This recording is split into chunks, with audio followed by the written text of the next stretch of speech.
है। अभी तक आपकी डेफिनेशन में मुझे ये लग रहा है इंटरनेट के ज़रिए प्रोडक्ट या सर्विस को सेल करना। अच्छा, ऐसा काम जो आप अपनी मर्ज़ी से किए जाएं फ्रीलांसिंग कहलाता है? नहीं, अपनी मर्ज़ी से फ्रीलांसिंग थोड़ी करते हैं। कोई क्लाइंट काम देगा तो हम फ्रीलांसिंग करेंगे। ऐसे थोड़ी हम बाहर निकल जाएं और हम कोई काम करना शुरू कर दें, जी अब मैं फ्रीलांसिंग कर रहा हूँ। आप अपनी स्किल्स ऑनलाइन सेल करके अर्न करते हो। अभी तक मुझे ये समझ आ रही है कि फ्रीलांसिंग के लिए इंटरनेट होना ज़रूरी है। Offering service from one at online platform, work for a company at a time, work for many companies at a time, ये करीब करीब ठीक डेफिनेशन है। अच्छा, freelancing job is one where person works for themself rather than for a company, ये ठीक है। Freelancing का जैसे इतना पता है कि कोई ऑनलाइन काम होता है, ठीक हो गया। किसी भी ऑर्गेनाइजेशन से एफिलेटेड हुए बगैर किसी प्रोफेशन को परस्यू करना बिल्कुल ऐसे ही है। इंडिपेंडेंट वर्क, फ्रीलांसिंग ऑफलाइन भी हो सकती है। Freelancing means work at home through internet, घर से ज़रूरी नहीं, आप ऑफिस से भी काम कर सकते हो और इंटरनेट के बगैर भी फ्रीलांसिंग हो सकती है। क्या कैसे होती है वो हम देखेंगे। ठीक है जी।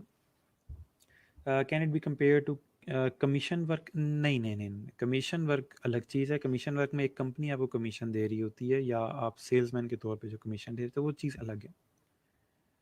इंटरनेट ज़रूरी नहीं है फ्रीलांसिंग के लिए, माइंड से चीज़ निकाल दें कि इंटरनेट के बगैर फ्रीलांसिंग नहीं हो सकती।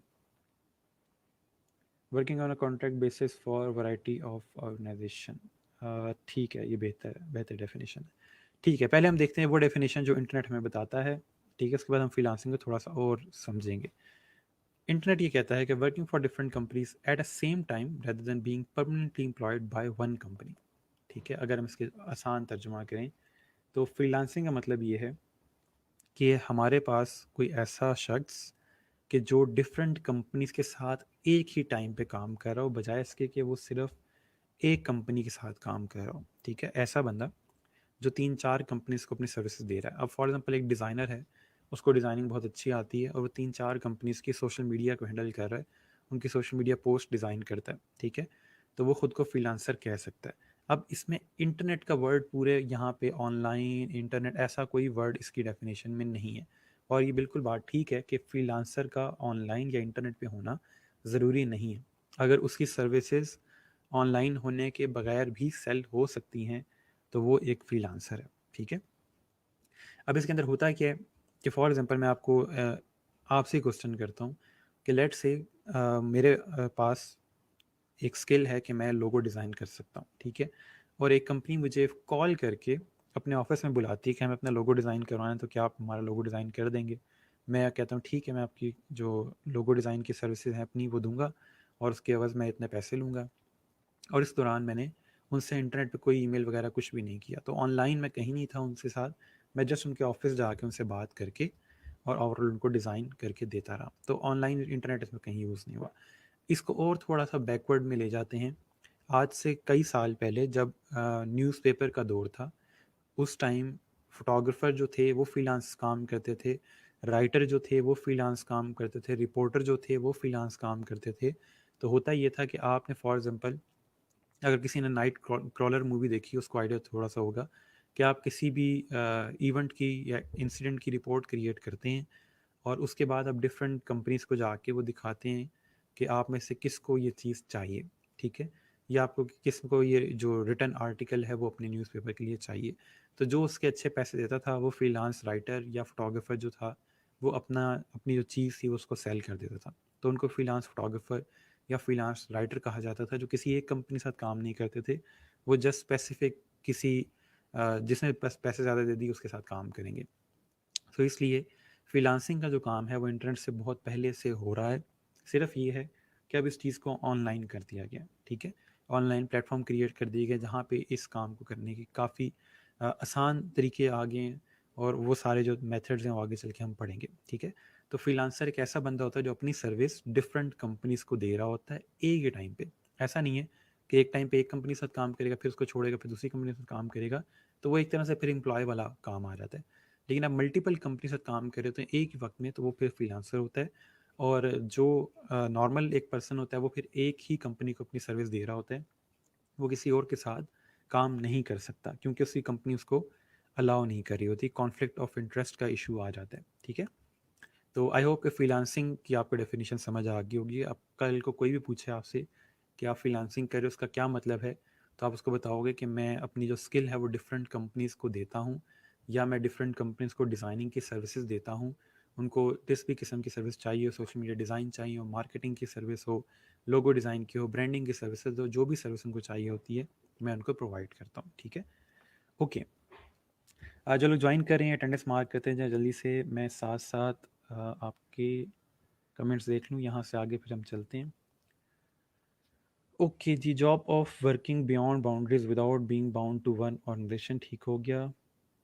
अस्सलाम वालेकुम सर, मैं एक इमेज का बैकग्राउंड रिमूव किया था, बट एक छोटा सा प्रॉब्लम है कि एक बॉय को बैकग्राउंड रिमूव करके दिया तो उसके बालों का थोड़ा हिस्सा रह गया, उसको कैसे करें काइंडली बता दें। आज जिन लोगों को डिटेल बैकग्राउंड रिमूव नहीं हो रहा, मैं कोशिश करूँगा कोई डिटेल इस तरह की जिसमें दरख्त का बैकग्राउंड रिमूव करना हो या बालों का बैकग्राउंड रिमूव करना हो, उसकी वीडियो शेयर करूँ। वो थोड़ी सी लेंथी होती है, ठीक है, मेथड थोड़ा लेंथी है इसका, ताकि आप बड़ा इजीली उसको फॉलो कर सकें, वीडियो को आगे पीछे करके बार बार 3-4 दिन भी पड़ी रहेगी वीडियो, उसका कोई इशू नहीं है। ठीक है, ओके, ठीक हो गया, ठीक हो गया। वर्किंग एज राइटर, डिज़ाइनर और any other skill by any of the over any day, ठीक है। मींस अब मार्केट बड़ी हो गई है ऑनलाइन होने से, बिल्कुल ऐसे ही, क्लाइंट भी ज़्यादा हो गए हैं और जो डिज़ाइनर या फ्रीलांसर्स हैं वो भी ज़्यादा हो गए हैं। अच्छा जी, अगर एक कंपनी के साथ कॉन्ट्रैक्ट हो जाए तो फिर भी वो फ्रीलांसर कहलाएगा? अच्छा क्वेश्चन है ये मेहरान का, कि फॉर एग्जांपल अगर कोई कंपनी मुझे कहती है कि आप हमारे साथ कॉन्ट्रैक्ट कर लें, ठीक है, कि आप हमें सर्विस देंगे और हम हर महीने आपको पे करेंगे।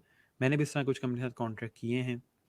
तो अब इसमें होता क्या है, अगर वो कंपनी आपको अलाउ करती है कि आप बाकी भी अपनी कंपनीज के साथ या बाकी भी क्लाइंट के साथ काम कर सकते हैं, हमारे साथ भी कर सकते हैं, लेकिन सिर्फ हमारी क्या है कि हमारी प्राइस सेट होगी है कि मंथली मैं आपको इतना पे करूँगा और आप उसके अगेंस्ट मुझे जो ओवरऑल आवर्स हैं या इतना जो काम है वो देंगे।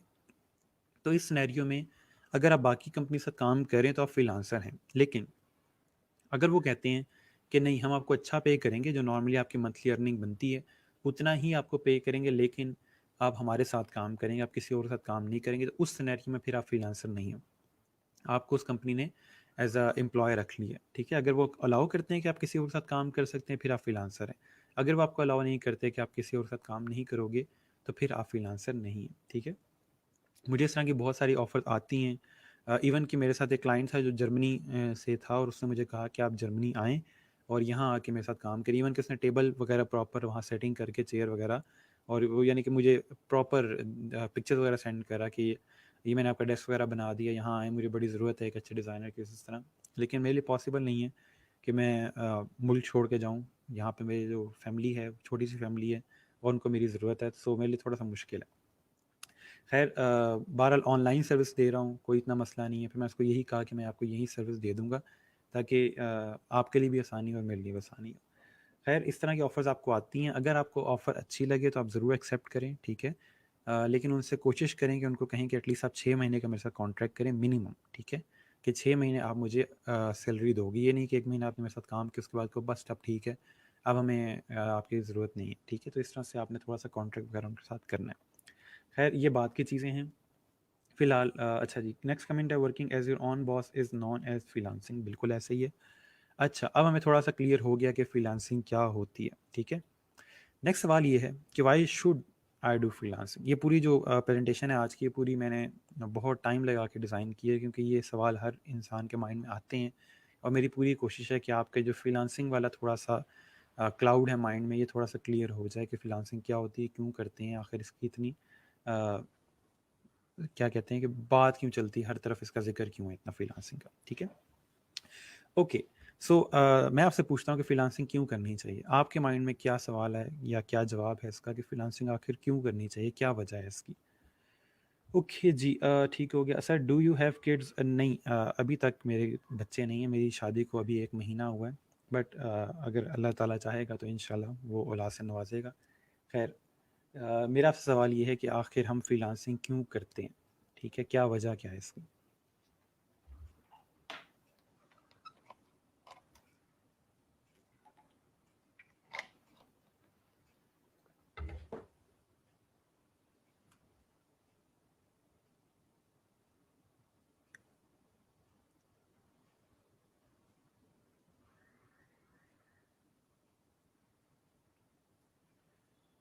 Coming word is digital word, ठीक है।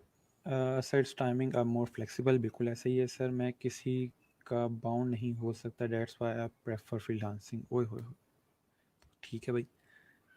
ये भावलपुर वाले सारे वो नवाबी फील क्यों है आप लोगों के साथ? मैं स्टार्ट से देख रहा हूँ कि आप लोगों के में ना वो एक नवाबी है। किस तरह की? फॉर एग्जांपल 1.5 घंटे की क्लास होती है सर, उसमें 15 मिनट की ब्रेक दें हमें। भाई सोफे पे लेट के आप लोग क्लास ले रहे हैं, 1.5 घंटे की क्लास है सिर्फ, घर में बैठ के ले रहे हैं, उसमें भी आपको 15 मिनट की ब्रेक चाहिए। तो उसके अलावा भी आप लोग जो मुझे इनबॉक्स में रिक्वेस्ट कर रहे होते हैं उसमें मुझे फील हो रहा होता है कि एक नवाबी है वहाँ के पानी में, जो कि अच्छी चीज़ है। ओके, ठीक हो गया।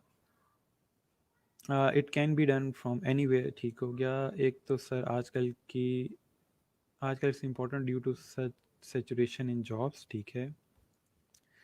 वैरान बच्चे थोड़ा सा इंग्लिश यूज़ करें, या आपकी उर्दू मेरे लिए पढ़ना बड़ा मुश्किल है सर। मेरा पीटीआई से गुजारिश है। पीआईटी से किससे गुजारिश है? पीआईटीसी से गुजारिश है वो हेल्थ के डिप्लोमे की तरफ भी आए हैं, खसूसन फार्मेसी डिप्लोमा जैसे फार्मासिस्ट। ठीक है, आपका जो फीडबैक फॉर्म है उसके अंदर आप ये सारी डिटेल लिख के भेजिएगा कि आपकी क्या क्या गुजारिशात हैं, ठीक है। वो सारी वहाँ पे फुलफिल हो जाएंगी।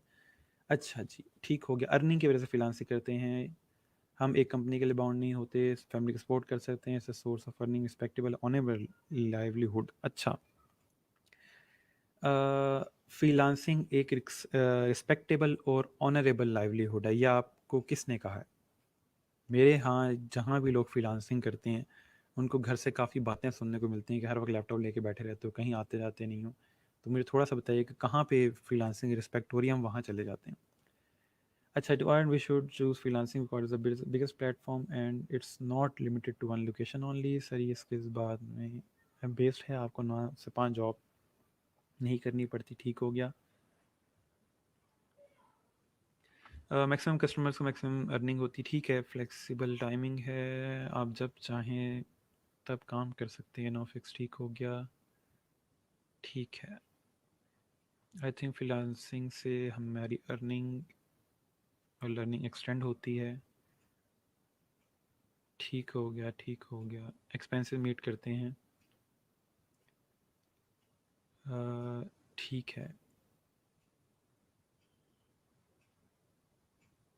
पर्सनल बिजनेस ऑनलाइन हो जाता है, ठीक है। सर आजकल जॉब सिचुएशन की वजह से बहुत इंपॉर्टेंट है। अच्छा, अब मैं आपको एक थोड़ी सी उस चीज़ के ऊपर लाऊंगा आगे चल के कि फ्रीलांसिंग में हम सिर्फ ये नहीं है कि आज फ्रीलांसिंग की तारीफ़ें करेंगे, हम दूसरे इसके डार्क साइड भी देखेंगे कि उसमें क्या कुछ है। अच्छा, मेरी तरफ थोड़ी सी इजी डेफिनेशन है कि हमें फ्रीलांसिंग क्यों करनी चाहिए। सबसे पहले इसकी चीज़ ये है कि उसमें आपका एक्सपोजर बहुत ज़्यादा है। अब एक्सपोजर किस तरह से ज़्यादा है? एक्सपोजर का मतलब क्या होता है? पहली चीज़ कि आप बहुत ज़्यादा चीज़ों से एक्सपोज होते हैं, आपको बहुत ज़्यादा एक्सपीरियंस मिलता है, ठीक है। फ्रीलांसिंग में आपको एक्सपीरियंस कैसे मिलता है, थोड़ा सा इस बात को समझेंगे। नॉर्मली अगर आप कहीं पे जॉब कर रहे होगे तो आप रोज़ उन्हीं 5-6 लोगों से मिलोगे जो आपके आसपास आपके डिपार्टमेंट में होंगे, ठीक है। उन्हीं लोगों से बात करेंगे, उन्हीं लोगों से आप ओवरऑल कन्वर्सेशन करेंगे, जिसके बाद आपको वही सब कुछ सीखने को बार बार मिल रहा है, ठीक है। मेरे नज़दीक अगर एक बंदे ने 5 साल एक कंपनी में जॉब की है तो वो कोई बहुत ज़्यादा एक्सपीरियंस नहीं है। लेकिन अगर एक बंदे ने 5 साल फ्रीलांसिंग की है, 5 साल पहले वो कैसा था और 5 साल बाद कैसा है, उसमें ज़मीन आसमान का फ़र्क होगा, क्योंकि उसका एक्सपोजर बहुत ज़्यादा है। फ्रीलांसिंग में कैसे एक्सपोजर ज़्यादा होता है? आप रोज़ नए क्लाइंट से, नए कल्चर के बंदे से, नई कंपनी के बारे में जान रहे होते हो, जिससे आपको नई चीज़ों का पता चलता है। अब मैं फॉर एग्जांपल वेबसाइट डिज़ाइन की अगर सर्विस देता हूँ तो मुझे हर दफ़ा कोई नई कंपनी देखने को मिलती है जो कोई नई किस्म की सर्विस दे रही होती है, कोई टेक्नोलॉजी के बारे में पता चलता है आपको। ओवरऑल जो हमारे यहाँ पे बिटकॉइंस का बड़ा जिक्र आता था, उसके बारे में आप इस तरह की कंपनीज़ हैं, ठीक है, जो ऑनलाइन इस तरह की करेंसीज दे रही हैं, उनके बारे में पता चल रहा है, क्रिप्टो करेंसी कैसे काम करती है, फिर डाटा माइनिंग क्या होती है। जब तक आप इस बारे में जानोगे नहीं, आप उस कंपनी के साथ काम नहीं कर सकते। वो खुद आपको समझाते हैं कि ये सब कुछ होता है, ये इस तरह काम करते हैं हम, ताकि आप उनके ब्रांड को बिल्ड कर सको, ठीक है। तो वो आपको खुद टीच करते हैं इस तरह की चीज़ें। परेशान नहीं होना कि ये सब कुछ पढ़ना पड़ेगा डिज़ाइनिंग करने के लिए, ऐसा नहीं है।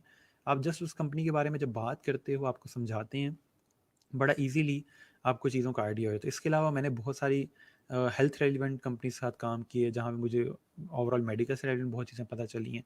हालांकि मेरा बैकग्राउंड मेडिकल से नहीं है, लेकिन क्योंकि मैंने उनके साथ काम किया है, मुझे बहुत कुछ सीखने को मिला है।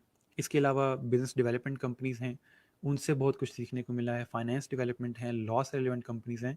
तो जब भी आप डिफरेंट किस्म की कंपनी से काम कर रहे होते हो, आपको बहुत कुछ सीखने को मिलता है। मेरे पास ऐसा ऐसा कंटेंट आया जो नॉर्मल इंसान की पहुंच में नहीं होता। मुझे उसके अगेंस्ट एनडीए साइन करने पड़ते हैं कि मैं वो चीज़ें डिस्क्लोज़ नहीं करूँगा किसी के साथ। डिफरेंट किस्म की जो हमारे पास इवन के आपके जो एमआईटी यूनिवर्सिटी का आप लोगों को आइडिया होगा, अमेरिका में जो एमआईटी यूनिवर्सिटी है, उनके जो रॉकेट डिपार्टमेंट है, जो रॉकेट्स क्रिएट करते हैं फॉर एक्सपेरिमेंट, उनके इतने ज़्यादा यानी कि मेरे पास डॉक्यूमेंट्स आए, उनको मैंने उनके साथ काम किया। तो आप इवन के जिस फील्ड से आपका ताल्लुक नहीं भी है, आपको उस फील्ड के साथ काम करने का मौका मिलता है और आप बहुत कुछ सीखते हो। ठीक है, ये तो सिर्फ होगी ना नॉलेज की बात।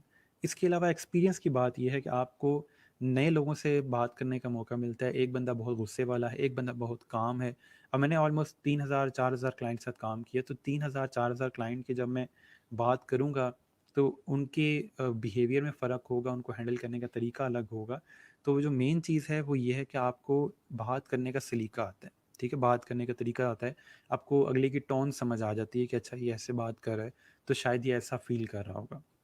लेकिन जब आप कहीं नॉर्मल जगह पे जॉब कर रहे होते हैं और वही एक आपका सर्कल है, वो 1 साल आपने पूरा उन्हीं 4-5 लोगों के साथ काम करना है, तो एंड क्या होता है कि आप भी उन्हीं लोगों की तरह हो जाते हैं, ठीक है? आपकी बॉडी में और आपके माइंड में कुछ ऐड नहीं हो रहा होता, आप कुछ नया नहीं सीख रहे होते, आप उसी चीज़ के इर्द-गिर्द घूम रहे होते हैं, ठीक है? तो इसलिए फ्रीलांसिंग में एक्सपोज़र बहुत ज़्यादा है, आप एज़ अ पर्सन बहुत डेवलप होते हो। मैंने अपने स्टूडेंट्स को देखा है कि वो यहाँ से ग्रेजुएट होके जाते हैं, फ्रीलांसिंग कर रहे होते हैं और टाइम के साथ-साथ उनके चलने में, उनके पहनने-ओढ़ने में, उनके बात करने में बहुत फ़र्क आ जाता है। वो जब मेरे से 5-6 महीने बाद दोबारा मिलने आते हैं कि सर इस तरह, और वो मिलने आते क्या हैं? ऐसा नहीं होता कि उन्हें मेरी याद आ रही होती है, वो मेरे से मिलने आते हैं।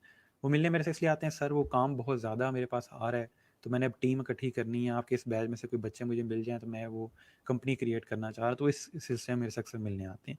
लेकिन वहाँ पे जो उनका बात करने का तरीका, सोच का तरीका, वो बिल्कुल डिफरेंट हो चुका होता है। लेकिन जब शुरू में मेरे पास पढ़ने आते हैं, उस टाइम उनको शरारतें सूझ रही होती हैं, उस टाइम उनका दिल नहीं लग रहा होता, मेरा काम करने को दिल नहीं कर रहा।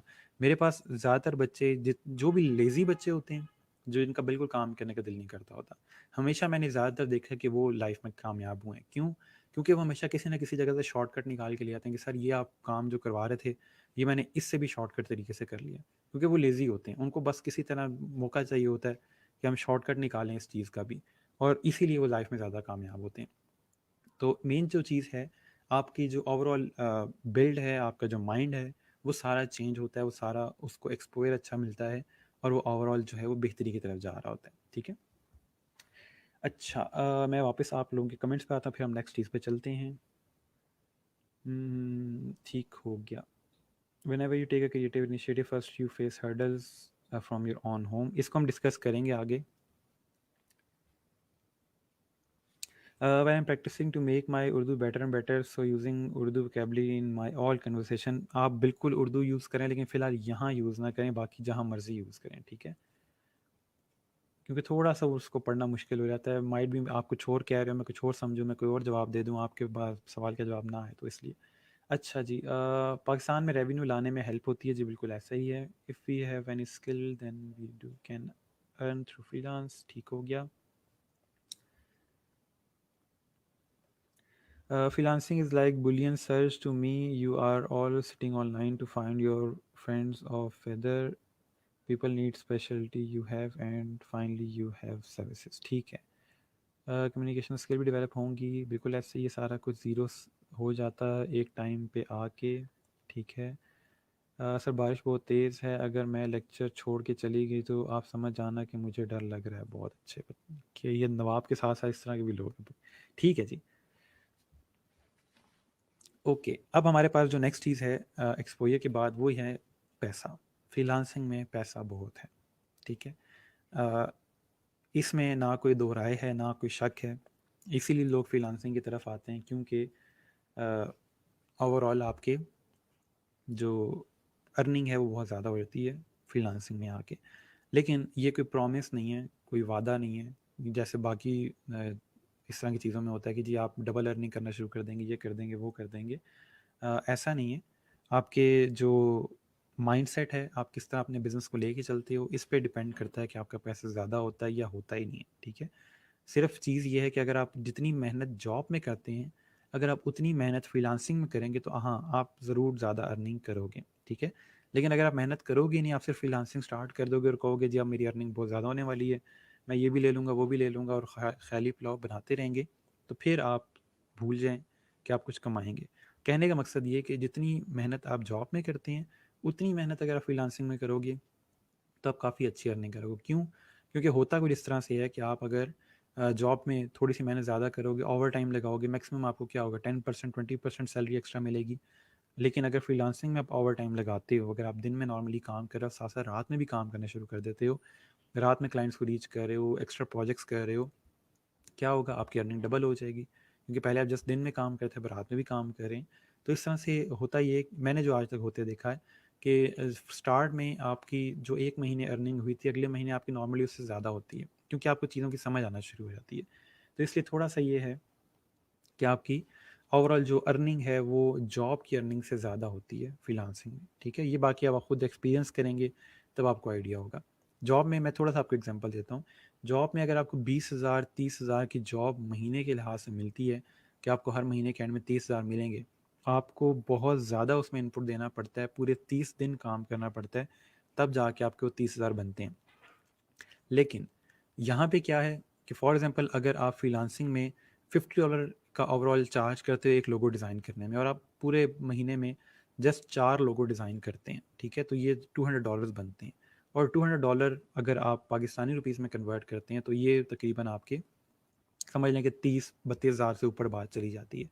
तो वो जस्ट 4 लोगो डिज़ाइन करने में मुश्किल से आपका 1 हफ़्ता लगेगा 4 लोगो डिज़ाइन करने में, और बाकी 3 हफ़्ते आप चिल करें। ठीक है, तो इस तरह से आपकी जो अर्निंग है वो इसके निस्बत बहुत ज़्यादा होती है। लास्ट में हमारे पास जो चीज़ है, फ्लेक्सिबिलिटी बहुत ज़्यादा है फ्रीलांसिंग के अंदर कि आप ओवरऑल जैसे चाहें काम करें, जिस स्टाइल में चाहें काम करें, दिन में चाहते हैं काम करें, रात में चाहते हैं काम करें, जिस टाइम आपको ठीक लगे आप ओवरऑल अपने वर्किंग आवर सेट कर सकते हो। इसके अलावा आप कम्युनिकेशन का वे अपना जो रखना चाहें रखें। तो इस लिहाज से फ्रीलांसिंग में काफ़ी फ्लेक्सिबिलिटी है। तो ये 3 वजूहात हैं जिसकी वजह से आप अपना ओवरऑल जो शिफ्ट है वो जॉब से फ्रीलांसिंग की तरफ लेके आते हो। जॉब में आपका बॉस कहता है कि नहीं जी, जो भी आपने डिज़ाइन बनाना है पहले आपने मुझे दिखाना है, मैं उसमें कीड़े निकालूंगा और फिर आपको बताऊंगा कि वो ठीक है या गलत है। अब बॉस जो है वो डिज़ाइनर नहीं है, वो अपने माइंड से सोचता है, वो अपने तरीके से सोचता है, वो गलतियाँ करके यानी कि चीज़ें वगैरह निकाल देता है जो आपने बड़े तरीके से बनाई होती हैं, और बाद में जब क्लाइंट को सेंड की जाती है चीज़, क्लाइंट कहता है कि मुझे पसंद नहीं आई, फिर बॉस आपको कहता है कि आपने डिज़ाइन अच्छा नहीं बनाया। तो इसलिए ये चीज़ें मैंने होती हुई देखी हैं। इसलिए फ्लेक्सिबिलिटी ये होती है कि जो चीज़ आप बना रहे हो आप डायरेक्ट क्लाइंट को सेंड कर रहे हो, क्लाइंट को वो चीज़ पसंद आ रही है। ठीक है, आपका कोई बॉस नहीं है ऊपर। ओके, अब आते हैं वापस आप लोगों कमेंट्स के ऊपर, फिर हम नेक्स्ट चीज़ पे चलते हैं। अच्छा, ठीक हो गया। Sir we should become lazy then. देखिए, लेज़ी हुआ नहीं जाता, इंसान अंदर से ही लेज़ी होता है। आप ऐसा नहीं कि आप चाहते हैं कि मैं अब लेज़ी बनना चाहता हूँ, पॉसिबल ही नहीं है। जो बंदा लेज़ी है वो लेज़ी है, आप लेज़ी बन नहीं सकते, ये आपके खून में चीज़ होती है। अच्छा जी, ठीक है। सर क्लाइंट्स मिलना ही आजकल बहुत मुश्किल है, इतनी प्रोफाइल्स होती हैं हमारी कहीं नज़र नहीं आती। टाइम लगेगा, लेकिन मैं आपको चीज़ें सिखाऊंगा कि जिसके थ्रू आपके प्रोफाइल नज़र आएगी। अच्छा जी, hard work is matter in any field, ठीक है। मैक्सिमम ऑनलाइन रहना, क्लाइंट को फौरी रिप्लाई करना, नहीं मिलती सर वो भी बस लेबर को मिलती है ओवर टाइम। बिल्कुल ऐसे ही है सर जी, इस वीक हम फ्रीलांसिंग प्लेटफॉर्म पे अपनी प्रोफाइल क्रिएट करेंगे जी, इंशाल्लाह ज़रूर क्रिएट करेंगे। सर मुझसे एक क्लाइंट ने कांटेक्ट किया, मैंने 2 घंटे बाद रिप्लाई किया, उसने दोबारा बात नहीं की। माइट भी वो जल्दी में होगा इसलिए नहीं की। सर जॉब में नहीं मेहनत कर लें, इनकम इंक्रीज़ नहीं होती, फिक्स सैलरी, बिल्कुल ऐसी ही है सर। आप रात तक ऑनलाइन होते तो फाइवर पे आई चेक्ड, ठीक है। स्टॉक ना किया करें, अच्छी बात नहीं है। सर फ्रीलांसिंग हमारी लाइफ का डिसिप्लिन ख़त्म कर देती है, we become lazy and start working at abnormal and uncertain timing. ठीक है, अच्छी बात कही उन्होंने। ये कह रही हैं कि फ्रीलांसिंग से आपके जो ओवरऑल स्केजुअल है लाइफ का वो ख़राब होता है, आप अजीबो गरीब टाइम के ऊपर काम कर रहे होते हैं। बात इनकी बिल्कुल ठीक है, लेकिन आप अपने जो स्केड्यूल है वो ठीक कर भी सकते हैं, ठीक है। आप कहें कि मैं दिन के इस टाइम से इस टाइम तक फ्रीलांसिंग करूँगा, बाकी टाइम में नहीं करूँगा, तो आपका जो ओवरऑल स्केड्यूल है वो सेट हो जाएगी। जैसे मैंने अपना स्केड्यूल सेट किया है कि मैं पहले जो था सिंगल था, जिस टाइम मर्जी उठूँ जिस टाइम मर्जी काम करूँ, कोई इशू नहीं। लेकिन अब बिकॉज आई एम मैरिड, मेरे पे रिस्पॉन्सिबिलिटीज़ हैं, मैंने अपना टाइम सेट कर लिया है और मैं प्रॉपर ऑफिस टाइम की तरह काम करता हूँ। मैंने स्टूडियो बनाया हुआ है, एज ऑफिस डील करता हूँ उसको, कोई इतना इशू नहीं, ठीक है। तो आप अपनी टाइमिंग सेट कर लें। फ्रीलांसिंग आपसे ये तो नहीं कहती कि आपने रात को ही काम करना है या आपने इस टाइम ही काम करना है। ये तो चीज़ मैं कह रहा हूँ फ्लेक्सिबल है, जब दिल करे तब काम करें। अच्छा, फ्लेक्सिबल एक बार फिर बता दें। फ्लेक्सिबल का मतलब ये है कि अपनी टाइमिंग्स फ्लेक्सिबल है, ठीक है। फ्लेक्सिबल का मतलब ये नहीं है कि आप लेट के काम कर सकते हैं, खड़े हुए काम कर सकते हैं, एक टांग इधर रख के काम कर सकते हैं। फ्लेक्सिबल का मतलब ये है कि जिस टाइम आप चाहें काम कर सकते हैं, आपका 9 से 5 वाला मसला नहीं है। Okay, sir laziness and hard work में कौन जीतता है? मेरे ख्याल में लेज़ीनेस में और हार्ड वर्क में कोई भी नहीं जीतता, हमेशा स्मार्ट वर्क जीतता है। अगर लेज़ी वाला बंदा स्मार्टली काम करेगा तो वो हार्ड वर्क से जीत जाएगा, ठीक है। हार्ड वर्क का मतलब ये नहीं होता कि आप सर नीचे करके बुरा हाल हो जाए और काम करते रहें। हार्ड वर्क का मतलब ये है कि आप बेहतर रास्ते ढूंढते हो अपने आप को बेहतर करने के लिए, कि कल मैं क्या था और आज मैंने कल से बेहतर होना है। कल मैंने इस चीज़ के ऊपर टाइम ज़ाया किया था, आज मैं उस चीज़ पे टाइम ज़ाया नहीं करूँगा, उस पर प्रोडक्टिव होऊंगा। तो वहाँ पे जो आप अपने आप को शिफ्ट कर रहे होते हैं, उस जस्ट आधे घंटे को बेहतर करने के लिए जो आप मेहनत कर रहे होते हैं, वो आपका हार्ड वर्क है। हार्ड वर्क ये नहीं है कि सर नीचे दिया और बस काम करते रहे, उसका कोई फ़ायदा नहीं है, वो गधे वाला काम है जो एक ही चीज़ आप बार बार कर रहे हैं। अच्छा, सिर्फ आप फ्रीलांसर कंपनी के लिए काम करने को डिस्करेज करते हैं या इनकरेज? फ्रीलांसर कंपनी के लिए काम, मैं समझा नहीं किस तरह की कंपनी, मतलब फ्रीलांसर कंपनी। अच्छा सर, एक माइंडसेट बना है कि फाइवर पे या इस तरह की साइट्स पे ज़्यादातर काम रात को ही मिलता है, इज़ इट ट्रू? अच्छा, रात को क्यों मिलता है वहाँ पे काम? रात को काम आपको इसलिए मिल रहा होता है क्योंकि टाइम जोन का डिफरेंस है। जब हमारी यहाँ पे रात हो रही होती है, वहाँ पे सुबह बिजनेस स्टार्ट हो रहा होता है, लोग जो हैं क्लाइंट्स जो हैं वो रीच आउट करना शुरू करते हैं, इसलिए टाइम जोन का थोड़ा डिफरेंस है। लेकिन मैं आपसे यही कहूँगा कि अगर आप रात को जाग सकते हैं, रात को काम कर सकते हैं, आपके घर वालों का आपसे कोई इशू नहीं है, तो फिर रात को काम करें, अच्छी बात है, बेहतर है, ठीक है। लेकिन अगर आपको लगता है कि नहीं, रात को काम करना मेरे लिए मुश्किल है, तो आप फजर के टाइम उठें, फजर की नमाज़ पढ़ें और फजर से लेके 9-10 बजे तक जब भी आप पॉसिबल है आपके लिए, आप तब तक काम कर लें। वो भी उनके दिन के टाइम पे आता है, नॉर्मली क्लाइंट आपको उसी टाइम रीच कर रहे होते हैं, ठीक है। तो आप उस टाइम भी काम कर सकते हैं और घर वाले आपसे बड़े खुश होंगे कि माशाल्लाह हमारा जो बच्चा है फजर के टाइम उठ जाता है और उस टाइम बैठ के पढ़ रहा होता है या काम कर रहा होता है, ठीक है। तो कोई आपको कुछ नहीं कहेगा, ठीक है। तो इसलिए आप थोड़ा सा ओवरऑल अपने जो स्केड्यूल है उसको सेट कर लो इस लिहाज से। लेकिन अगर आपको लगता है कि नहीं, मुझे दिन में ही काम करना है, तो आपकी अर्निंग में थोड़ा-सा फ़र्क आ सकता है क्योंकि उस टाइम वहाँ पे रात होती है, बहुत कम आपको रात के टाइम स्टार से क्लाइंट्स मिल रहे होते हैं, ठीक है? थोड़ा-सा आपको अपने स्केड्यूल को स्टार्ट में सेट करना पड़ेगा। लेकिन अब जो मेरी पोज़ीशन है, यहाँ पे क्लाइंट मेरा वेट करता है कि यहाँ से रिप्लाई आ जाए, तभी हम ओवरऑल आगे इसको चीज़ को आगे लेके चलेंगे। तो जब तक मेरा रिप्लाई नहीं आता, क्लाइंट किसी और को हायर नहीं करता। हाँ, अगर वो बहुत जल्दी में होगा, तो शायद वो किसी और को हायर कर ले, वरना नॉर्मली क्लाइंट्स मेरे साथ काम करते हैं, वो मुझसे पूछ रहे होते हैं अगर आपके पास टाइम है तो ये हमारा लोगो या हमारी जो कंपनी की वेबसाइट है वो डिज़ाइन कर दें। तो इस तरह चीज़ नॉर्मली हो जाती है जब क्लाइंट आप पे डिपेंडेंट हो जाए, ठीक है। ओके, अच्छा। सर फ्रीलांसिंग में लैंग्वेज प्रॉब्लम भी होता है? लैंग्वेज कितनी मैटर करती है? लैंग्वेज मैटर करती है, लेकिन उसके लिए आप ग्रामरली वगैरह के जो प्लगइन्स वगैरह हैं वो इंस्टॉल कर लें। आपने चीज़ टाइप करके सेंड करनी है उसको, तो ग्रामरली जो है आपको बताया था कि आपकी जो ग्रामर है वो ठीक है या नहीं है, ठीक है। तो इतना कोई इशू नहीं है, ये चीज़ें हो जाती हैं। बाकी इसके अलावा इंग्लिश डॉक्यूमेंट्रीज़ देखना शुरू करें, अगर आपके वालिदैन इजाज़त देते हैं तो इंग्लिश मूवीज़ देखना शुरू करें, ताकि आपको पता हो कहाँ पे कौन-सा लफ्ज़ इस्तेमाल होता है इंग्लिश का, ठीक है? कौन-कौन से स्लैंग यूज़ होते हैं, ताकि आप अच्छी इंग्लिश बोल सकें उनके साथ।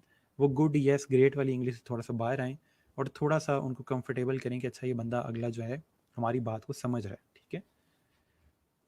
अच्छा, सर मैंने 2 साल से प्रोफ़ाइल बनाई हुई है फाइवर पे, फ़ीवर नहीं, फाइवर पे, फ्रीलांस पे भी कभी किसी क्लाइंट का मैसेज नहीं आया। जब आप मेरे कहने पे प्रोफ़ाइल बनाएँगे, मेरे तरीके से बनाएँगे और फिर आपको कभी मैसेज नहीं आएगा, तो 2 साल बाद, 2 साल बहुत ज़्यादा टाइम होता है वैसे, 2 साल बाद तो फिर आपने मुझे बताना है। अभी आप 2 साल से बेशक प्रोफाइल बना के रखें। गलत प्रोफाइल बनाई होगी, ठीक नहीं होगी, उसमें चीज़ें मिसिंग होगी, तो फिर बेशक आप 10 साल बना के रखें, कभी कोई क्लाइंट रीच नहीं करेगा। ठीक है। अच्छा सर, जो लोग फ्रीलांसर कंपनी बना लेते हैं और न्यू लोगों को हायर करते हैं, वो कंपनी। अच्छा, फ्रीलांसर कंपनी किस तरह की, मतलब कि वो नॉर्मली डिफरेंट कंपनी से प्रोजेक्ट उठा के काम कर रहे होते हैं। अगर वो आपको अच्छा पे कर रहे हैं तो आप उनके साथ काम कर लें, क्योंकि वो बिल्डिंग स्टेज में है। अगर वो कंपनी चल जाती है, कल को आप उसमें एक अच्छी पोजीशन पे होंगी। लेकिन अगर आपको लगता है कि नहीं, ये छोटी कंपनी है और ये माइट पे भी ना करेंगे, कम पे करेंगे ज़्यादा पैसों का, और सॉरी ज़्यादा काम का कम पे करेंगे, तो फिर आप बेशक ना करें। ठीक है। तो थोड़ा सा आपको स्टडी करना पड़ेगा कंपनी को। इससे मैं नहीं कह सकता कि आपने काम करना है या नहीं करना कंपनी में। अगर आपको समझ आती है, आपको ठीक लगता है, माइंड आपको कहता है, तो कर लें, कोई मसला नहीं है। अच्छा, सर मैंने ग्रेजुएशन में एक टीचर से सीखा है कि हमेशा स्मार्ट वर्क की तरफ जाएं। जी बिल्कुल ऐसा ही है। इस communication with clients mostly return. जी बिल्कुल, आपकी 95% ऑफ द कम्युनिकेशन जो होती है ओवरऑल क्लाइंट के साथ फ्रीलांसिंग में, वो रिटर्न ही होती है। और कोशिश भी यही करें कि रिटर्न कम्युनिकेशन हो, क्योंकि जो चीज़ लिख ली गई है उस चीज़ को फॉलो अप करना आसान होता है। जो चीज़ कॉल पे होगी, जी मैंने तो ये कहा था, मेरा तो वो मतलब था, तो मैंने तो ये कहा ही नहीं था, कॉल में फिर ये मसले आ जाते हैं। ठीक है। तो कोशिश करें रिटर्न कम्युनिकेशन की तरफ ही जाएं। अच्छा जी, okay sir, work smarter than harder, बिल्कुल ऐसा ही है। ठीक हो गया। ठीक है सर, मैंने फाइवर पे अकाउंट बनाया था, वो सेट हो सकता है या न्यू बनाना पड़ेगा? आपका पुराना अकाउंट ही सेट हो जाएगा, बेफिक्र हैं। ओके जी, नेक्स्ट आते हैं, फ़ायदे क्या हैं फ्रीलांसिंग के। अभी तक हमने काफ़ी डिस्कस कर लिए, तो उसको थोड़ा ओवरव्यू कर लेते हैं। सबसे पहला फ़ायदा ये है फ्रीलांसिंग का कि आप बहुत जल्दी शुरू कर सकते हैं। अगर हम नॉर्मल जॉब से या बिज़नेस से कंपेयर करें, तो बिज़नेस बिल्डअप करने में आपको काफ़ी टाइम लगता है। आपको शॉप लेनी है, ऑफ़िस लेना है, फर्नीचर लेना है, टीम लेनी है, स्टाफ लेना है, तो ये सारा कुछ आपको करना पड़ेगा। फ्रीलांसिंग में ऐसा नहीं है, फ्रीलांसिंग बहुत जल्दी शुरू हो सकती है। आप सिंपल एक अकाउंट क्रिएट करते हो, नॉर्मल जैसे फेसबुक अकाउंट क्रिएट करते हैं, नाम वगैरह, अपनी स्किल्स वगैरह वो लिखते हैं, और जो चीज़ आप सेल करना चाह रहे होते हैं वो लिखते हैं, और आपकी ओवरऑल जो फ्रीलांसिंग है वो टेक्निकल स्टार्ट हो जाती है। तो बहुत जल्दी इसको स्टार्ट किया जा सकता है। इसके अलावा बहुत ईजी है इसको स्टार्ट करना। आपको कोई टैक्स वगैरह गवर्नमेंट से ओवरऑल परमिशन लेना या एनटीएन क्रिएट करवाना, टैक्स नंबर लेना, ऐसा कुछ भी करने की ज़रूरत नहीं है। आप सिंपल प्लेटफॉर्म पे जाते हैं और वहाँ पे जाके ईजिली अपना अकाउंट क्रिएट करके और फ्रीलांसिंग स्टार्ट कर सकते हैं। ये कैसे करेंगे वो आगे चल के हम देखेंगे, बट कंपेयर करें अगर हम बिज़नेस के साथ या नॉर्मल जॉब के साथ, तो ये चीज़ काफ़ी ईजी है। ठीक है। नेक्स्ट हमारे पास ये है कि अफोर्डेबल है, आपका कोई भी खर्चा नहीं हो रहा है इसके अंदर। बिज़नेस में ये होता है कि आपकी कॉस्ट लगी रही होती है एक चीज़ के ऊपर, आपकी बिजली का खर्चा है, आपके ऑफिस का रेंट है, आपके स्टाफ की पेमेंट्स हैं, तो वो सारा कुछ जो है आपको कट करके फिर एंड में आपको प्रॉफिट मिल रहा होता है। लेकिन फ्रीलांसिंग में आपका लैपटॉप है और आप हैं, आप जैसे मर्ज़ी काम करें, कोई मसला नहीं है। आपके कोई ऐसा जेब से पैसे नहीं लग रहे होते, और ना ही किसी प्लेटफॉर्म के ऊपर आपको पैसे देने पड़ रहे होते हैं। जो आपकी अर्निंग आ रही है उसी में से कहीं ना कहीं कटिंग हो रही होती है, तो एज सच आपकी जेब से कुछ नहीं जा रहा होता। ठीक है। तो कॉस्ट इसके अंदर इतनी ज़्यादा नहीं होती, अफोर्डेबल चीज़ है। उसके बाद डिमांड बहुत ज़्यादा है फ्रीलांसर्स की। ठीक है। हर कंपनी ये चाहती है कि हम एक ऐसा बंदा हायर करें कि जो हमारा काम करे और उसके बाद वो चला जाए, हम उसको मंथली पे ना करना पड़े, ना उसके हेल्थ अलाउंस देने पड़े, ना उसके हाउस के अलाउंस देने पड़े, गाड़ी का खर्चा देना पड़े, मोबाइल का खर्चा देना पड़े। वो जस्ट जो काम हमें उससे चाहिए वो काम करे, उसके बाद ख़त्म। ठीक है। तो इसलिए ओवरऑल जो बड़ी कंपनीज हैं वो कोशिश करती हैं कि वो फ्रीलांसर्स को हायर करें, ताकि उनका जो ओवरऑल काम है वो हो सके, और उसके बाद उनको कोई भी एक्स्ट्रा पेमेंट वगैरह ना करनी पड़े। ठीक है। नेक्स्ट ये है कि आप अपना स्केड्यूल सेट कर सकते हो। जैसे भी हम लोगों ने बात की कि हम लोग बड़ा इजीली अपना स्केड्यूल सेट करेंगे, और फ्लेक्सिबल है आपका काम करना, जिस तरह आप चाहो, जो आवर्स आप रखना चाहते हो काम के लिए, आप उस टाइम पूरे दिन में काम कर सकते हैं। ठीक है। नेक्स्ट हमारे पास ये है कि आप अपने क्लाइंट्स चूज़ कर सकते हो। ये बड़ी इंपॉर्टेंट चीज़ है कि फ्रीलांसिंग में आप अपना क्लाइंट चूज़ कर सकते हो कि आपने किसके साथ काम करना है और किसके साथ काम नहीं करना। कोई क्लाइंट आपके पास आता है लेकिन आपको लगता है कि यार ये बंदा थोड़ी सी बदतमीज़ी कर रहा है, और मुझे लगता है कि मैं इससे काम करूँगा तो मेरी मेंटल हेल्थ के लिए भी इशू है, और मेरी प्रोफाइल के लिए भी इशू है कि ये बंदा बाद में मुझे नेगेटिव रिव्यू दे सकता है। तो इसलिए आप क्लाइंट को बोल सकते हो कि मैं आपके साथ काम नहीं कर सकता, या मेरे पास टाइम नहीं है काम का। ठीक है। तो ये ओवरऑल एक चीज़ अच्छी है। लेकिन जब आप जॉब कर रहे हो तो कहीं पे अगर आपके बॉस ने कह दिया कि ये जी हमें ये कंपनी को काम करके देना है, और उसका जो कंपनी के रिप्रेजेंटेटिव है वो इंतहाई बदतमीज़ है, वो आपसे बदतमीज़ी करता है, आपको तंग करता है, आप बॉस को नहीं कह सकते क्योंकि वो बॉस को पे कर रही हैं और बॉस आपको पे कर रहा है, तो इसलिए आप कंपनी से निकलेंगे, वो वहाँ से नहीं निकलेंगे, तो इसलिए आप वहाँ पे बड़ा तंग होते हैं। तो ये ओवरऑल चीज़ें हैं फ्रीलांसिंग के अंदर जिससे आपको बेहतरी आती है, आपके काम के अंदर आप बड़ा ईजिली काम कर सकते हैं। नेक्स्ट हमारे पास ये बड़ी अच्छी चीज़ है कि हम लोग अपने तरीके से काम कर सकते हैं, जिस तरह जिस मेथड पे हम काम करना चाहें हम उस मेथड पे उस तरीके से काम कर सकते हैं। जैसे मैं आपको पहले बताया कि नॉर्मली कंपनी में होता है कि आप जो भी काम करते हो अपने अपर जो मैनेजर होता है या बॉस होता है उसको दिखाते हैं कि जी मैंने काम किया, वो उसमें से गलतियाँ निकालता है, उसको अच्छा खासा ख़राब करता है और फिर आगे फॉरवर्ड करता है, जिसकी वजह से एक बड़ा गैप रहता है। या नॉर्मली अगर आप कहते हैं कि मैं लोगो डिज़ाइन करता हूँ, पहले स्केच बनाता हूँ, फिर वेक्टर का आर्ट क्रिएट करता हूँ, फिर फाइनल प्रेजेंट करता हूँ उसको, लेकिन आपका बॉस कहता है नहीं, तुम स्केच बनाओगे, मुझे दिखाओगे, मैं रिप्लाई करूँगा उसको, फिर उसके बाद तुम उसको क्रिएट करोगे, तो ओवरऑल बड़ा लंबा एक प्रोसेस बन जाता है। तो इसलिए जिस तरह आपको ठीक लगे आप उस तरह काम करें, ठीक है। तो इसके अलावा अगर आपके माइंड में कोई और फ़ायदा है तो मुझे बताएं, लेकिन ओवरऑल एज अ फ्रीलांसिंग आपको इस तरह की जो चीज़ें हैं या इस तरह के ओवरऑल जो पॉइंट्स हैं वो जॉब में नहीं मिलते, ठीक है। अच्छा, मैं आप लोगों के कमेंट्स देख लूँ फिर हम नेक्स्ट चलते हैं। अच्छा, ठीक हो गया। सर क्लाइंट हमसे खुद कांटेक्ट करते हैं या हम खुद भी उनके ऑफ़र कर सकते हैं अपनी स्किल के बारे में? इसका जवाब आपको आज के लेक्चर के एंड में मिल जाएगा। अच्छा जी, मेरी लैपटॉप की स्क्रीन नहीं आ रही, एनीबॉडी टेल मी क्या करूं? आप लैपटॉप की स्क्रीन ही गायब हो गई है। अब मुझे नहीं पता कि आप क्या करेंगे, आप रीस्टार्ट करके देख लें। सर अमेज़ॉन वर्चुअल असिस्टेंट और ग्राफिक डिज़ाइनिंग एक अकाउंट से कर सकते हैं या अलग अलग अकाउंट होने चाहिए? कर सकते हैं, ठीक है, फ़िलहाल आप कर सकते हैं। आगे चल के बताऊंगा इसमें कि कौन कौन सी जो गिग्स हैं हमें करनी चाहिए, कौन कौन सी नहीं करनी चाहिए। अच्छा जी सर, इस कोविड-19 की वजह से फ्रीलांसर के काम पे कोई इफ़ेक्ट आया है? मेरे ख़्याल में फ्रीलांसर का काम बढ़ गया, क्योंकि वो जो वर्क फ्रॉम होम था अब सारे ही फ्रीलांसर की तरह काम कर रहे हैं। तो उस लिहाज से कंपनी को समझ आ गया कि हमें हर चीज़ के लिए एम्प्लॉय हायर करने की ज़रूरत नहीं है, हम फ्रीलांसर से भी काम करवा सकते हैं। अच्छा, conflict of interest, you use the term initially. Let us know if someone is freelancing and has government job also. Is not it conflict of interest? Cause students here are some way or trying to get government jobs to get them established. अच्छा, सवाल ये कि government job वाले अगर freelancing करेंगे तो वो conflict of interest में आता है या नहीं आता। ये बेहतर ये है कि आप अपनी गवर्नमेंट की जॉब जहाँ पे कर रहे हैं उनसे पूछें। नॉर्मली गवर्नमेंट ये आपको माइट भी अलाउ करती होगी कि हाँ फ्रीलांसिंग कर सकते हैं जॉब, लेकिन प्रॉपर किसी कंपनी में जॉब नहीं कर सकती।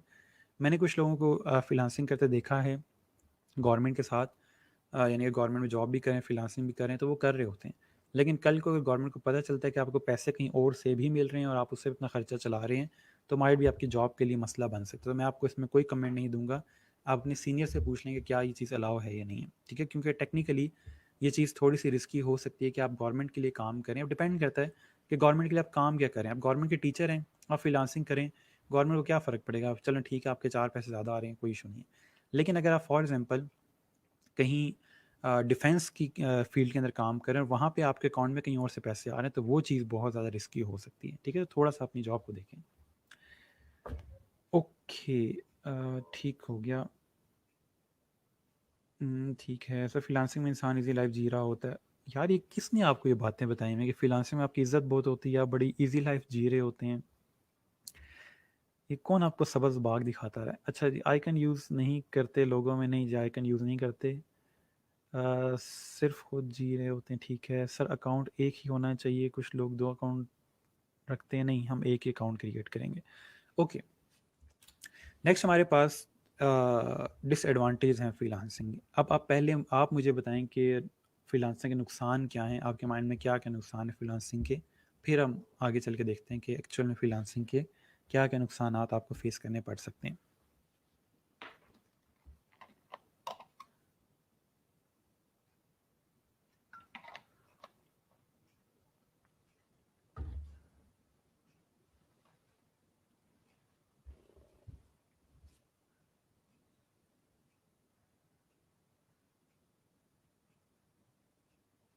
ये जो टर्म है ना फ्रीलांसिंग, बहुत आसान है और फ्रीलांसिंग में लाइफ बहुत इजी हो जाती है, ये तब हो जाती है जब आपको फ्रीलांसिंग की समझ आ जाए, ठीक है। आप प्रॉपर एक स्टेबल इनकम लेना शुरू कर दी और आपको ओवरऑल चीज़ें समझ आ गई हैं, तब वो आप कह सकते हो उसको कि हाँ, अब फ्रीलांसिंग ईज़ी है। स्टार्ट में फ्रीलांसिंग ईज़ी नहीं होती। तो अगर मैं आपसे अभी कह दूँ कि नहीं जी फ्रीलांसिंग बहुत आसान है, तो आप लोग थोड़ी-सी मुश्किल फ़ेस करेंगे तो कहेंगे सर ने हमसे झूठ बोला था कि फ्रीलांसिंग आसान है, इसलिए मैं आपको पहले बता रहा हूँ कि फ्रीलांसिंग आसान नहीं है स्टार्ट में, आगे चल के बहुत आसान है।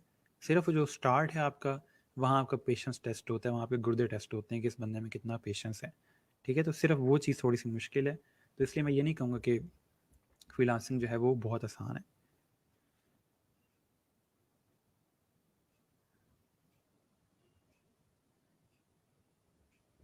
ओके, अच्छा जी। ओहो! आपने तो लिस्ट लगा दी है यहाँ पे फ्रीलांसिंग नुकसान की। अच्छा, either you not getting any work then you are not getting pain, ठीक है। It takes some time to get your first client maybe, बिल्कुल ऐसे ही है। It's not a long term job, you never know whether you will get next order soon not, ठीक है। Competition is much higher, sometime time flexibility is not there specially if you are a beginner, ठीक है। बंदा indoor तक रह जाता है। आप इंडोर तक ना रहें, आप कोई ऑफिस ले लें अपना, वहाँ बैठे काम करने, छोटा सा कोई ऑफिस ले लें, कोई मसला नहीं है। कॉमन इशू जो फेस करना पड़ता है कि फ्रीलांसर वेला लोग लगता है, ठीक है। Risk of getting no jobs, no job security, routine disturbance, ठीक है। आउटडोर एक्टिविटीज़ ख़त्म हो जाती हैं, ठीक है। सोशल लाइफ ख़त्म हो जाती है, okay. No time check for working, personal life is affected, real life exposure is not build, no work no money, ठीक है। वीक आई साइड और बैक पेन, आप बहुत ज़्यादा अगर काम करेंगे जॉब पे भी तो ये आपको वहाँ पे फेस करना पड़ सकता है। अच्छा, जनरेशन में कम काम करने पर अपर को ये बातें फेस करनी पड़ती हैं, ठीक है। प्रॉपर वर्किंग स्केजूल, ठीक हो गया। सर पाकिस्तान में अर्निंग होती कैसे है, किस अकाउंट से? ये हम पढ़ेंगे तो आपको आइडिया होगा कि हम लोग किस अकाउंट से कैसे अर्निंग कर रहे होते हैं। पाकिस्तान में लोग धोखा भी दे जाते हैं, धोखा तो दुनिया में कहीं भी दे जाते हैं लोग। अच्छा जी, but now want to move new skill, ठीक है। अगर आपको एक ही क्लाइंट कांटेक्ट नंबर करे तब आप नेट ऐसे ही गया, थोड़ा सा अपनी बात को क्लियर कीजिएगा। अच्छा, it becomes the game of nerves, if don't get orders we have to strive hard to fill up gap. ये मैं आपको समझाऊंगा कि अगर आपको ऑर्डर्स नहीं मिल रहे होते तो उस टाइम आपने क्या करना है। अच्छा जी, maybe our field get out of fashion at disadvantage, ठीक है। लोगों से मिलना कम हो जाता है, लोगों से मिलकर क्या करना, दूर रहें लोगों से, लोग अच्छे नहीं हैं। ओके जी, अब आ जाते हैं डिसएडवांटेज के ऊपर जो हमें समझ आते हैं। सबसे पहला डिसएडवांटेज ये है कि आपको थोड़ा टाइम लग सकता है स्टडी फ्लो बनाने में, कोई इसका स्पेसिफिक नहीं टाइम नहीं है। माइट भी आपको 1 महीने में अच्छे ऑर्डर मिलना शुरू हो जाए, माइट भी आपको 3 महीने में, माइट भी आपको साल में ऑर्डर मिलना शुरू हो।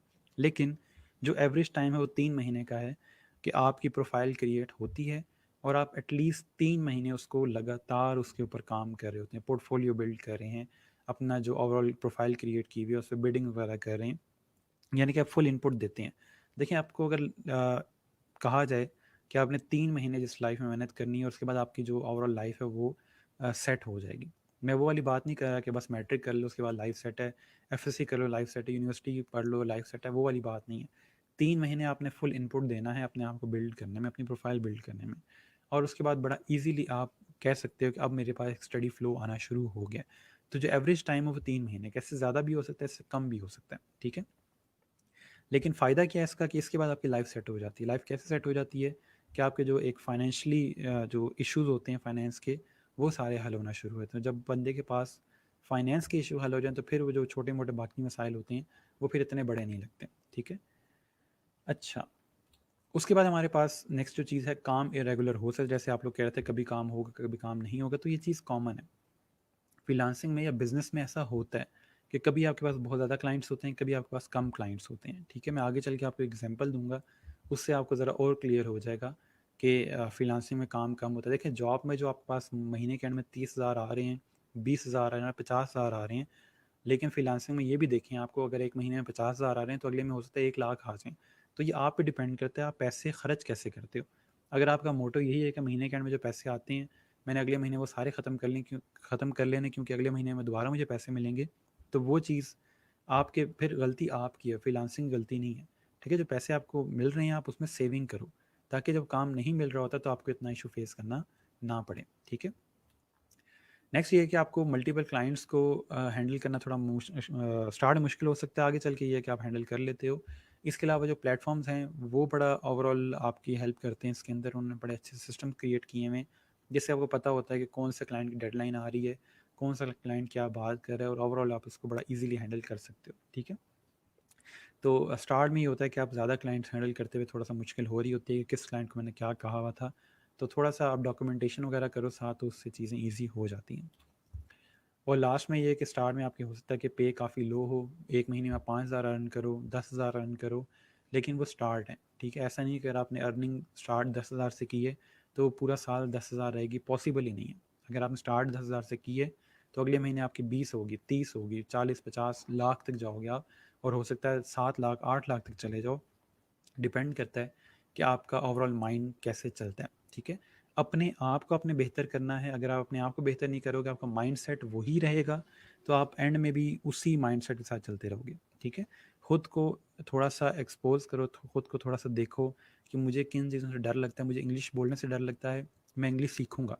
अगर आप इंग्लिश बोलने से डर लगता है, आप इंग्लिश बोलेंगे ही नहीं, तो आप उधर ही रहेंगे। ठीक है, तो कोशिश ये करेंगे कि हमें जिन चीज़ों से डर लगता है, जो काम हमसे नहीं होते, या मेरे से जी ये काम नहीं होता, मैं ये नहीं करूँगा, तो फिर बैठे रहेंगे आप, वैसे के वैसे ही रहेंगे। दुनिया का ये एक असूल है, अगर आप में से किसी ने थ्योरी सुनी हो, कि कहा यह जाता है कि अगर हम लोग पूरी दुनिया में दौलत बराबर बांट दें, ठीक है, जितनी भी दुनिया में दौलत है वो सारी बराबर बांट दी जाए, तो 5 साल बाद हर बंदा वापस वहीं उसी जगह पे आ जाएगा जिस जगह पे स्टार्ट किया था उसने। ठीक है, यानी कि अगर आपके जेब में आज 20 रुपए हैं और दुनिया की दौलत जो है वो बांट दी जाती है, और आपके हिस्से में लेट से 20 करोड़ रुपए आ जाता है, तो आज से 5 साल बाद दोबारा आपकी जेब में 20 रुपए आ जाएंगे, क्योंकि दौलत बराबर बांटी गई है, माइंड सेट हर बंदे का वही है। ठीक है, तो आप शायद अचानक से 20 करोड़ रुपया दे के एक घर ले लें, एक गाड़ी ले लें, ये ले लिया वो ले लिया, और एंड में क्या हुआ, जेब में दोबारा से वही 20 रुपये आ जाए और बाकी सब कुछ आप लूज़ कर दो। ठीक है, तो इसलिए थोड़ा सा जो है आपने देखना है कि चीज़ों को हैंडल करना सीखें, ज़्यादा पैसे दे के घबरा नहीं जाना, वो पैसे आप ही के हैं, थोड़ा सा उसको अच्छे से हैंडल करें, अच्छे से सेव करें और अच्छे से खर्च करें। ठीक है, ओके, अब इसके अलावा हम चीज़ें देखते हैं और फिर आगे चलते हैं। जस्ट अ सेकंड, आप लोगों के कमेंट्स मुझे बहुत ज़्यादा मिल रहे हैं, मैं कोशिश करता हूँ साथ साथ सारों को कवर कर लूँ। ओए होए होए होए, अच्छा जी, ठीक हो गया। अच्छा, freelancing is ideal job for the people of city of Nawab, as laziness is in their personality. By sitting at home they can meet their daily expenses. Okay, मैं कुछ नहीं कहूँगा, ये आपके आपस की नवाबों की आपस की बात है। ठीक है, मुझे ये बात समझ नहीं आती। Okay, timings issue, meeting clients demand issue, ठीक है। मेनली घर वालों का कहना लैपटॉप पे बैठे रहते हो, आई सेट ख़राब हो जाएगी। जब उस लैपटॉप से पैसे निकलना शुरू होंगे ना, फिर आपके पेरेंट्स खुद कहेंगे कि बेटा आज लैपटॉप ही नहीं बैठे, आज काम नहीं करे, क्या बात है। अच्छा, ठीक हो गया। वो तो सर ड्रामे होते थे, ठीक है सर, हम ये सब फेस कर चुके हैं कि मैट्रिक के बाद स्टडी इजी है, बिल्कुल ऐसे ही है। अच्छा, sir I have heard that your fiverr profile can face loss too and you have to invest to increase your level and save your profile, is it so? Sorry, ऐसा कुछ भी नहीं है कि आपको जी पैसे दे के अपनी प्रोफाइल बचानी है, ये सब फजूल बातें हैं, और पता नहीं आपको कौन ये बातें बताता है। फाइवर आपसे कभी पैसे नहीं मांगता कि पैसे दोगे तो प्रोफाइल बचेगी। अच्छा, सर आज तक मैक्सिमम कितनी इनकम हुई फाइवर से आपकी? मैं ये नहीं बता सकता कि मेरी अपनी इनकम कितनी हुई, क्योंकि मेरी इनकम का और आपकी इनकम में बहुत फ़र्क है, मेरे ओवरऑल सिस्टम में बहुत फ़र्क है। हाँ, मैं ये बता सकता हूँ कि स्टूडेंट्स की मैक्सिमम कितनी अर्निंग हुई है मंथली। तो कुछ स्टूडेंट्स ने 3 लाख भी कमाए हैं, कुछ ने 4 लाख भी, एक स्टूडेंट ने 7 लैक्स अर्न किए थे 3 महीने के अंदर। तो डिपेंड करता है कि आप क्या सर्विस दे रहे हो और कितनी अच्छी सर्विस दे रहे हो। अच्छा, sir we are not afraid of speaking English but we lack professional communication skill, जो कि मैं आपको सिखाऊंगा। प्रोफेशनल कम्युनिकेशन कैसे करते हैं वो सारा मैं आपको सिखाऊंगा। मेरी बड़ी कोशिश है कि मैं आपको ये चीज़ घोल के पिलाऊं, क्योंकि हमारी नेशन के अंदर ये चीज़ बड़ी लैक करती है कि हमें तमीज़ से बात करनी आती नहीं है। ठीक है, जो सिंपल सी बात है। अच्छा sir, my future vision is that I will start my own creative designing company after reaching out maximum clients by hard work, इंशाल्लाह ज़रूर जी। ओके सर, फ्रीलांसर का बैंक अकाउंट भी बन जाता है, तो मैं सोर्स ऑफ इनकम क्या बताते हैं? कुछ बैंक्स जो हैं वो एज अ फ्रीलांसर ही आपका अकाउंट क्रिएट कर लेते हैं। आपको पेयोनीर जो हम जिसमें अकाउंट क्रिएट करेंगे उसकी स्लिप वगैरह दिखानी पड़ती है कि यहाँ से मेरी अर्निंग आ रही है, उससे आपका बैंक अकाउंट क्रिएट हो जाता है। अच्छा सर, मैंने my internet is disconnected vanish, ठीक है जी sir. Being a computer science student we are already spending 10 to 12 hours on laptop. Okay, ठीक है। अच्छा, इसमें एक जो डिसएडवांटेज है जो यहाँ मेंशन नहीं किया हुआ, वो ये है कि अक्सर औकात थोड़ा सा आप लोगों को रिश्ते का भी इशू आता है कि लड़का जो है फ्रीलांसर है, तो पता नहीं अर्निंग कैसे करेगा या क्या करेगा, तो ये चीज़ भी थोड़ी सी याद रखिएगा।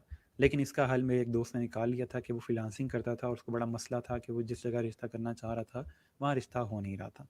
सो उसने क्या किया, उसने सिंपल एक ऑफ़िस लिया छोटा सा और वहाँ पे उसने काम करना शुरू कर दिया और घर में बता दिया कि मैं जी बिज़नेस करता हूँ और उससे मेरी 3 लाख रुपए पर मंथ जो है वो तकरीबन अर्निंग आती है। गाड़ी वगैरह उसने रखी हुई थी, घर था उसके पास, लेकिन क्योंकि बेचारा फ्रीलांसिंग करता था, दिखाने को कुछ नहीं था कि क्या करता है, कहाँ जाता है, तो उसने ऑफ़िस लिया और अब अल्हम्दुलिल्लाह उसका रिश्ता हो गया।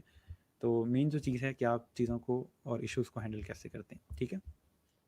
अच्छा, नेक्स्ट हमारे पास जो चीज़ है कि हमें समझ आ गई हमने फ्रीलांसिंग करनी है, फ्रीलांसिंग होती क्या है, फ़ायदे क्या हैं, नुकसान क्या हैं, क्यों करते हैं फ्रीलांसिंग्स। अब जो एक नेक्स्ट सीखने वाली चीज़ है वो ये है कि स्टार्ट कैसे करना है, फ्रीलांसिंग करनी कैसे है, ठीक है? तो वो हम थोड़ा समझते हैं कि सबसे पहली चीज़ कि आप अगर किसी काम में अच्छे हो, तो उसको फ्री में करना छोड़ दें और उसके पैसे लेना शुरू कर दें, ठीक है? आप फाइवर पे आगे चल के देखोगे लोग ऐसे-ऐसे काम करें जो अभी तक आप फ्री में कर रहे थे, लेकिन वो ये काम पैसे लेके कर रहे हैं, ठीक है? तो हमेशा देखें अपनी डिग्री को देखें, अगर आपने जो डिग्री की है उसको अगर आप ऑनलाइन सेल कर सकते हो, ठीक है? ऑनलाइन अपनी स्किल को सेल कर सकते हो तो उस चीज़ को देखें। अगर इन सब चीज़ों को आपको लगता है कि नहीं, इनमें इतनी जान नहीं है, तो फिर जो अभी हम लोग चीज़ें सीख रहे हैं, डिज़ाइनिंग सीख रहे हैं, उसको हम लोग लेके चलेंगे और उसको हम सेल करेंगे, ठीक है? तो सबसे पहली चीज़ सेल करना किस तरह से है, डिज़ाइन को कैसे सेल करना है, आपने पहले ये समझना है कि आपने ऑफ़र करना क्या, ठीक है? आप कौन-सा काम बहुत अच्छा कर सकते हैं। हमेशा अपने आप को देखना है कि आपको क्या काम अच्छा करना आता है, ये चीज़ नहीं देखनी कि मार्केट में क्या बिक रहा है, ठीक है? अगर आप उस तरफ जाओगे, तो हर बंदा उसी तरफ जा रहा है और जब आप भी वही काम करोगे, तो फिर हर बंदा जब वही काम कर रहा होगा, तो उस चीज़ की जो ओवरऑल रिक्वायरमेंट है और उस चीज़ की जो वैल्यू है, वो कम हो जाएगी, ठीक है? तो इसलिए थोड़ा-सा ये देखें कि आपको क्या काम अच्छा करना आता है, आपको क्या काम करने में मज़ा आता है और यही जो डिज़ाइनिंग हम सारी सीखेंगे इस पूरे कोर्स के अंदर, आपने ख़ुद को देखना है कि अच्छा मुझे क्या काम ईज़िली करना आता है। इसलिए मैं आपको हर तरह का काम सिखा रहा हूँ कि बैकग्राउंड रिमूवल के जिस बंदे को डिज़ाइनिंग नहीं आती, वो टूल सीख के अर्निंग कर ले। लोगो डिज़ाइन सीखेंगे जिस बंदे की क्रिएटिविटी बहुत अच्छी है, वो अपना माइंड यूज़ करके अर्निंग कर ले। तो इसलिए जो बंदा जिस तरफ से लगता है, जिस तरफ से अर्निंग होती है करे। ज़रूरी नहीं कि हर बंदा लोगो डिज़ाइन बेच के ही अर्निंग करेगा, ये डिपेंड करता है कि आपका माइंड किस तरह का है, ठीक है? ओके, उसके बाद हमारे पास कि हमने अपनी टारगेट मार्केट देखनी है कि मैं जो चीज़ सेल कर रहा हूँ, ये मैंने देनी किसको है? फॉर एग्ज़ाम्पल लोगो डिज़ाइन की सर्विस है। कौन मेरी टारगेट मार्केट हो सकता है कि जिस बंदे ने नई-नई कंपनी स्टार्ट की है, जो नया स्टार्टअप है, उनको लोगो चाहिए या इसके अलावा कोई कंपनी इसको 5 साल, 10 साल हो गए हैं, उनकी रीब्रांडिंग का टाइम है, तो उनकी कंपनी को मैं रीच आउट कर सकता हूँ। इसके अलावा किसी का लोगो अच्छा नहीं बना हुआ, उसको रीच आउट कर सकता हूँ। तो इस तरह से आपने देखना है कि मेरी टारगेट मार्केट कौन-सी है और किसको मेरी स्किल की ज़रूरत है, ठीक है? इसके अलावा हम लोग ऑनलाइन पोर्टफोलियो क्रिएट करते हैं। पोर्टफोलियो क्या होता है कि ऐसी जगह जहाँ पे मेरे सारे काम जो पास्ट में मैंने किए हैं या मेरा जो सैंपल है काम का वो पड़ा हो। अभी ऑनलाइन पोर्टफोलियो कैसे क्रिएट करेंगे, जो मैं आप लोगों को आगे चल के असाइनमेंट्स दूँगा, आप वो असाइनमेंट्स कंप्लीट करोगे और फिर ये होगा कि हम उन असाइनमेंट्स को पोर्टफोलियो में ऐड करना शुरू करेंगे, ठीक है? ताकि आपको जब क्लाइंट कहे कि अपना पोर्टफोलियो दिखाएँ, तो कुछ ना कुछ दिखाने के लिए आपके पास हो, ठीक है? याद रहे क्लाइंट को इस बात से फ़र्क नहीं पड़ता कि आपने किसके लिए काम किया था और कितने पैसों के लिए काम किया था। क्लाइंट को इस बात से फ़र्क पड़ता है कि आपने क्या काम किया था, क्या इश्यू था और आपने क्या सॉल्यूशन दिया और आपने वो काम किया कैसे है, ठीक है? प्रोसेस क्या था आपका, आपने कैसे डिलीवर किया उसको, प्रॉब्लम क्या था क्लाइंट का, आपने क्या सॉल्यूशन दिया उसको, तो क्लाइंट को इस बात से फ़र्क पड़ रहा होता है। उसको नहीं फ़र्क पड़ता आपने पैसे कितने लिए थे या किसके लिए काम किया था। अनलेस कोई बड़ी कंपनी हो तो वो कहता है कि अच्छा, अगर होंडा कंपनी ने इसको ट्रस्ट किया है तो मैं भी इस पे ट्रस्ट कर सकता हूँ, इसके साथ काम कर सकता हूँ, ठीक है? अच्छा, उसके बाद हमारे पास हमने अपनी प्राइसिंग सेट करनी होती है। प्राइसिंग के लिए आगे चल के आपको समझाऊँगा कि प्राइस कैसे सेट करते हैं। इंशाल्लाह किसी फ्राइडे पे हम लेक्चर रख लेंगे ताकि हम ओवरऑल समझ सकेंगे प्राइसिंग के ओवरऑल फैक्टर्स क्या होते हैं और किस तरीके से हम लोग अपनी प्राइस रख रहे होते हैं, ठीक है। नेक्स्ट हमारे पास कि जब हमारे पास प्राइसिंग सेट हो जाए, पोर्टफोलियो आ जाए, तो फिर एंड में आप क्लाइंट्स को रीच करना शुरू करते हो। तो ये एक प्रोसेस है पूरा, जिस प्रोसेस से हम गुजरेंगे, ओवरऑल अपने आप को समझेंगे, अपनी प्राइसिंग को समझेंगे और फिर एंड में चल के क्लाइंट्स को रीच करना शुरू करेंगे, ठीक है। इसमें कोई क्वेश्चन हो, कोई चीज़ समझ नहीं हो तो पूछ लें, मैं तब तक आप लोगों के कमेंट्स देख लेता हूँ। अच्छा, ऑलरेडी मैरिड, ठीक है, माशाल्लाह से। अगर आप ऑलरेडी मैरिड हैं और आपको इशू नहीं है फ्रीलांसिंग में, लेट्स से कल को आपके माशाल्लाह से बच्चे जो हैं वो पूछते हैं कि पापा आप क्या करते हैं, आप कैसे बताएंगे उनको, बेटा मैं घर बैठ के लैपटॉप पे हर वक्त काम करता हूँ, मेरे पापा तो कुछ नहीं करते, घर बैठे रहते हैं। तो वो चीज़ जो होती है उसका भी माइट भी इशू आ सकता है, ठीक है। अच्छा, नो रिश्ता इशू, आई स्ट्रांगली डिसएग्री, ठीक है, अगर आपका रिश्ता हो गया अच्छी बात है, कोई मसला नहीं। मैंने जस्ट आपको आइडिया दिया कि हो सकता है कि आपको ये चीज़ फेस करनी पड़े। अच्छा, लाइक बैकग्राउंड इरेज करके लोग पैसे कमा रहे हैं और हम अपने दोस्तों को फ्री में करके दे रहे हैं। जी बिल्कुल ऐसा ही है। सर लास्ट लेक्चर में आपने कहा था कि रिज्यूमे और सीवी डिज़ाइन से स्टार्ट करें। जी बिल्कुल, आप उससे भी कर सकते हैं। आगे चल के हम जब अपने गिग्स क्रिएट करेंगे फाइवर पे, अपने स्किल सेल करना शुरू करेंगे, तो वहाँ पे मैं आपको बताऊंगा कि आपने किस किस चीज़ को रखना है और किस किस चीज़ के बारे में पढ़ना है और फिर उसको सेल करना है। अच्छा, सर बिहेंस पे भी ऑनलाइन पोर्टफोलियो बनता है, हम उसी पे बनाएंगे, हम बिहेंस पे ही अपना पोर्टफोलियो क्रिएट करेंगे। अच्छा sir, we can select more than one skill to offer, right? जी बिल्कुल ऐसे ही है, कर सकते हैं, कोई इशू नहीं है। ओके, नेक्स्ट हमारे पास हमें समझ आ गई कि फ्रीलांसिंग स्टार्ट कैसे करनी है और अपनी सर्विसेज कैसे देनी है। अब जो समझने वाली बात है वो ये है कि प्लेटफॉर्म किस किस्म के हैं ऑनलाइन फ्रीलांसिंग के। हमने जिक्र किया कि ऑनलाइन फ्रीलांसिंग हो रही है, हम लोग घर बैठ के काम करें, कहीं जाना नहीं पड़ रहा। तो फिर प्लेटफॉर्म जो हैं वो काम कैसे करते हैं या उनका ओवरऑल पैटर्न क्या है। देखें, थोड़ा सा हमें ऑनलाइन फ्रीलांसिंग को समझना है, फिर हमें प्लेटफॉर्म की समझ आएगी। ऑनलाइन फ्रीलांसिंग का मतलब ये है कि दुनिया भर में लोग बैठे हैं जिनको कोई ना कोई सर्विस चाहिए। सर्विस कैसी हो सकती है? उनको कोई आर्टिकल लिखने वाला बंदा चाहिए, उनको लोगो डिज़ाइन वाला बंदा चाहिए, उनको सोशल मीडिया पोस्ट डिज़ाइन करनी है उसके लिए बंदा चाहिए, उनको वेबसाइट डिज़ाइन करवानी है उसके लिए बंदा चाहिए, ठीक है। तो एक ऑनलाइन ऐसा प्लेटफॉर्म लेट से क्रिएट हो जाता है कि जहाँ पे आप अपनी रिक्वायरमेंट पुट करते हो कि जी मुझे वेबसाइट डिज़ाइन के लिए एक डिज़ाइनर चाहिए। दूसरी तरफ एक ऐसा डिज़ाइनर बैठा हुआ है जिसको डिज़ाइन करनी आती है वेबसाइट। वो पढ़ेगा कि अच्छा इस बंदे को वेबसाइट डिज़ाइन के लिए बंदा चाहिए, मैं इसको प्रपोजल सेंड करूँगा कि हाँ जी मैं आपका ये काम कर दूँगा, इतने पैसे लूँगा, इतना टाइम लगेगा और मुझे आपसे ये तमाम चीज़ें चाहिए। एंड क्या होगा? आप दोनों का प्रोजेक्ट स्टार्ट हो जाएगा, वो आपको पैसे देगा, आप उसको काम देंगे और बात ख़त्म। तो इस तरह से इन चीज़ों को काम करना चाहिए। लेकिन क्योंकि फ्रीलांसिंग प्लेटफॉर्म्स को काफ़ी साल हो चुके हैं, तो इसलिए इनमें काफ़ी रद्द-बदल हुई है और काफ़ी किस्म के टेक्नीक्स को यूज़ करते हुए फ्रीलांसिंग प्लेटफॉर्म क्रिएट हुए हैं। तो वो टाइप्स क्या हैं उनकी, उन चीज़ों को हम समझेंगे ताकि जब हम फ्रीलांसिंग कर रहे हो हमारे लिए ईज़ी हो प्लेटफॉर्म को चूज़ करना, फ़ायदे नुकसान पता हो, किस प्लेटफॉर्म का क्या फ़ायदा है, किस प्लेटफॉर्म का क्या नुकसान है, ठीक है। सबसे पुराना, सबसे ट्रेडिशनल मेथड ये है कि फ्रीलांसर जो है वो क्लाइंट को सेलेक्ट करता है, ठीक है। क्लाइंट, किस क्लाइंट को मैंने प्रपोजल सेंड करना है, किस क्लाइंट से मैं काम करना चाहता हूँ, वो हमेशा फ्रीलांसर सेलेक्ट कर रहा होता है। फॉर एग्जांपल, मल्टीपल क्लाइंट्स हैं, उन्होंने अपनी रिक्वेस्ट पुट की हुई है कि मुझे वेबसाइट डिज़ाइनर चाहिए, इतने पैसे मेरे पास हैं, इतना बजट है मेरे पास, तो अगर कोई फ्रीलांसर काम कर सकता है मेरे साथ तो मुझे प्रपोजल सेंड करें।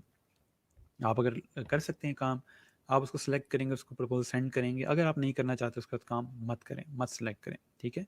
तो ये एक ट्रेडिशनल मेथड है, पुराना मेथड है कि जिसके अंदर फ्रीलांसर जो है वो रीच आउट करता है क्लाइंट्स को और क्लाइंट को बताता है कि जी मैं आपका ये काम कर सकता हूँ, ठीक है। हमें रीच करना पड़ता है डिफरेंट क्लाइंट्स को। अब इसका फ़ायदा क्या है कि आपको पता है कि आपने खुद इस क्लाइंट को रीच किया था, आप खुद अपनी मर्ज़ी के साथ काम करना चाह रहे हैं।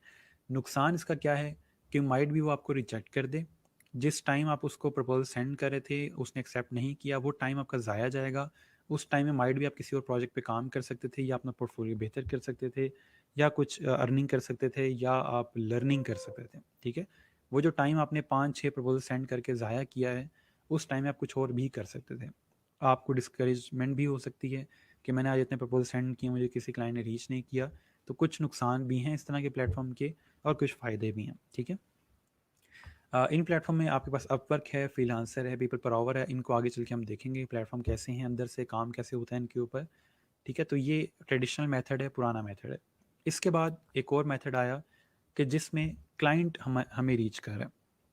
कि फॉर एग्जांपल हमने अपना ऐड क्रिएट करके रखा हुआ है कि जी सबको पता है कि जी मैं फ्रीलांसिंग करता हूँ और मैं वेबसाइट डिज़ाइन करता हूँ। क्लाइंट आएगा कि अच्छा ये सारे वेबसाइट डिज़ाइनर हैं, इनमें से मैंने किसको हायर करना है, इसके पैसे ठीक हैं, ये बहुत ज़्यादा पैसे नहीं ले रहा, जल्दी काम करके देगा, इसके डिज़ाइन अच्छे हैं। तो उन सब में से जो उसको ठीक लगेगा, क्लाइंट उसको सेलेक्ट करेगा और उसके साथ काम करेगा।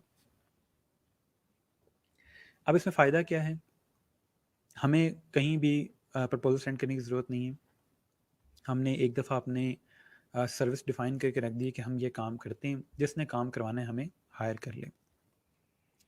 इसमें क्लाइंट को नुकसान है कि क्लाइंट को अगर काम बहुत जल्दी चाहिए, लेकिन आप उसको रिप्लाई नहीं कर रहे, उसने 5-6 लोगों को फ़ौरन कहा है, लेकिन कोई भी उसको रिप्लाई नहीं कर रहा, तो वहाँ पे क्लाइंट को इश्यू हो सकता है। ठीक है, तो इसलिए थोड़ा-सा क्लाइंट अवॉइड करते हैं इस स्ट्रक्चर को कि जहाँ क्लाइंट आपको रीच कर रहा हो। क्लाइंट को 4-4 5-5 लोगों को कॉन्टैक्ट करना पड़ रहा है कि भाई आप मेरा काम कर लें, आप मेरा काम कर लें।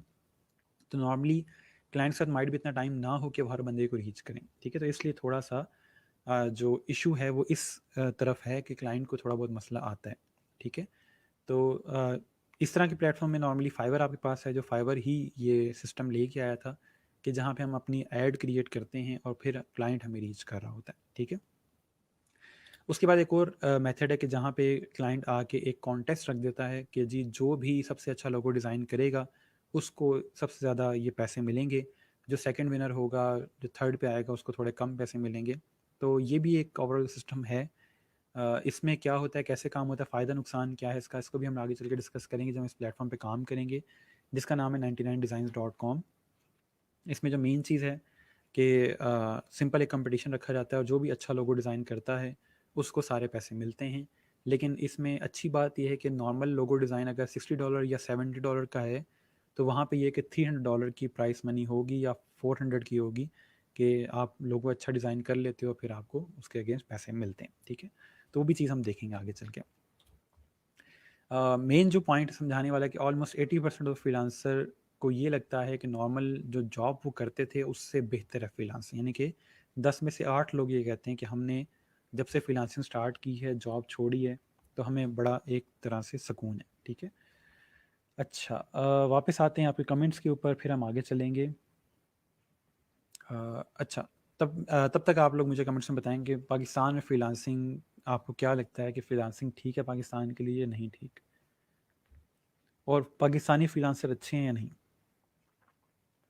अच्छा जी, सर अभी सैंपल्स कम हैं अभी हमारे पास, क्या हम इन सैंपल से भी पोर्टफोलियो बना सकते हैं।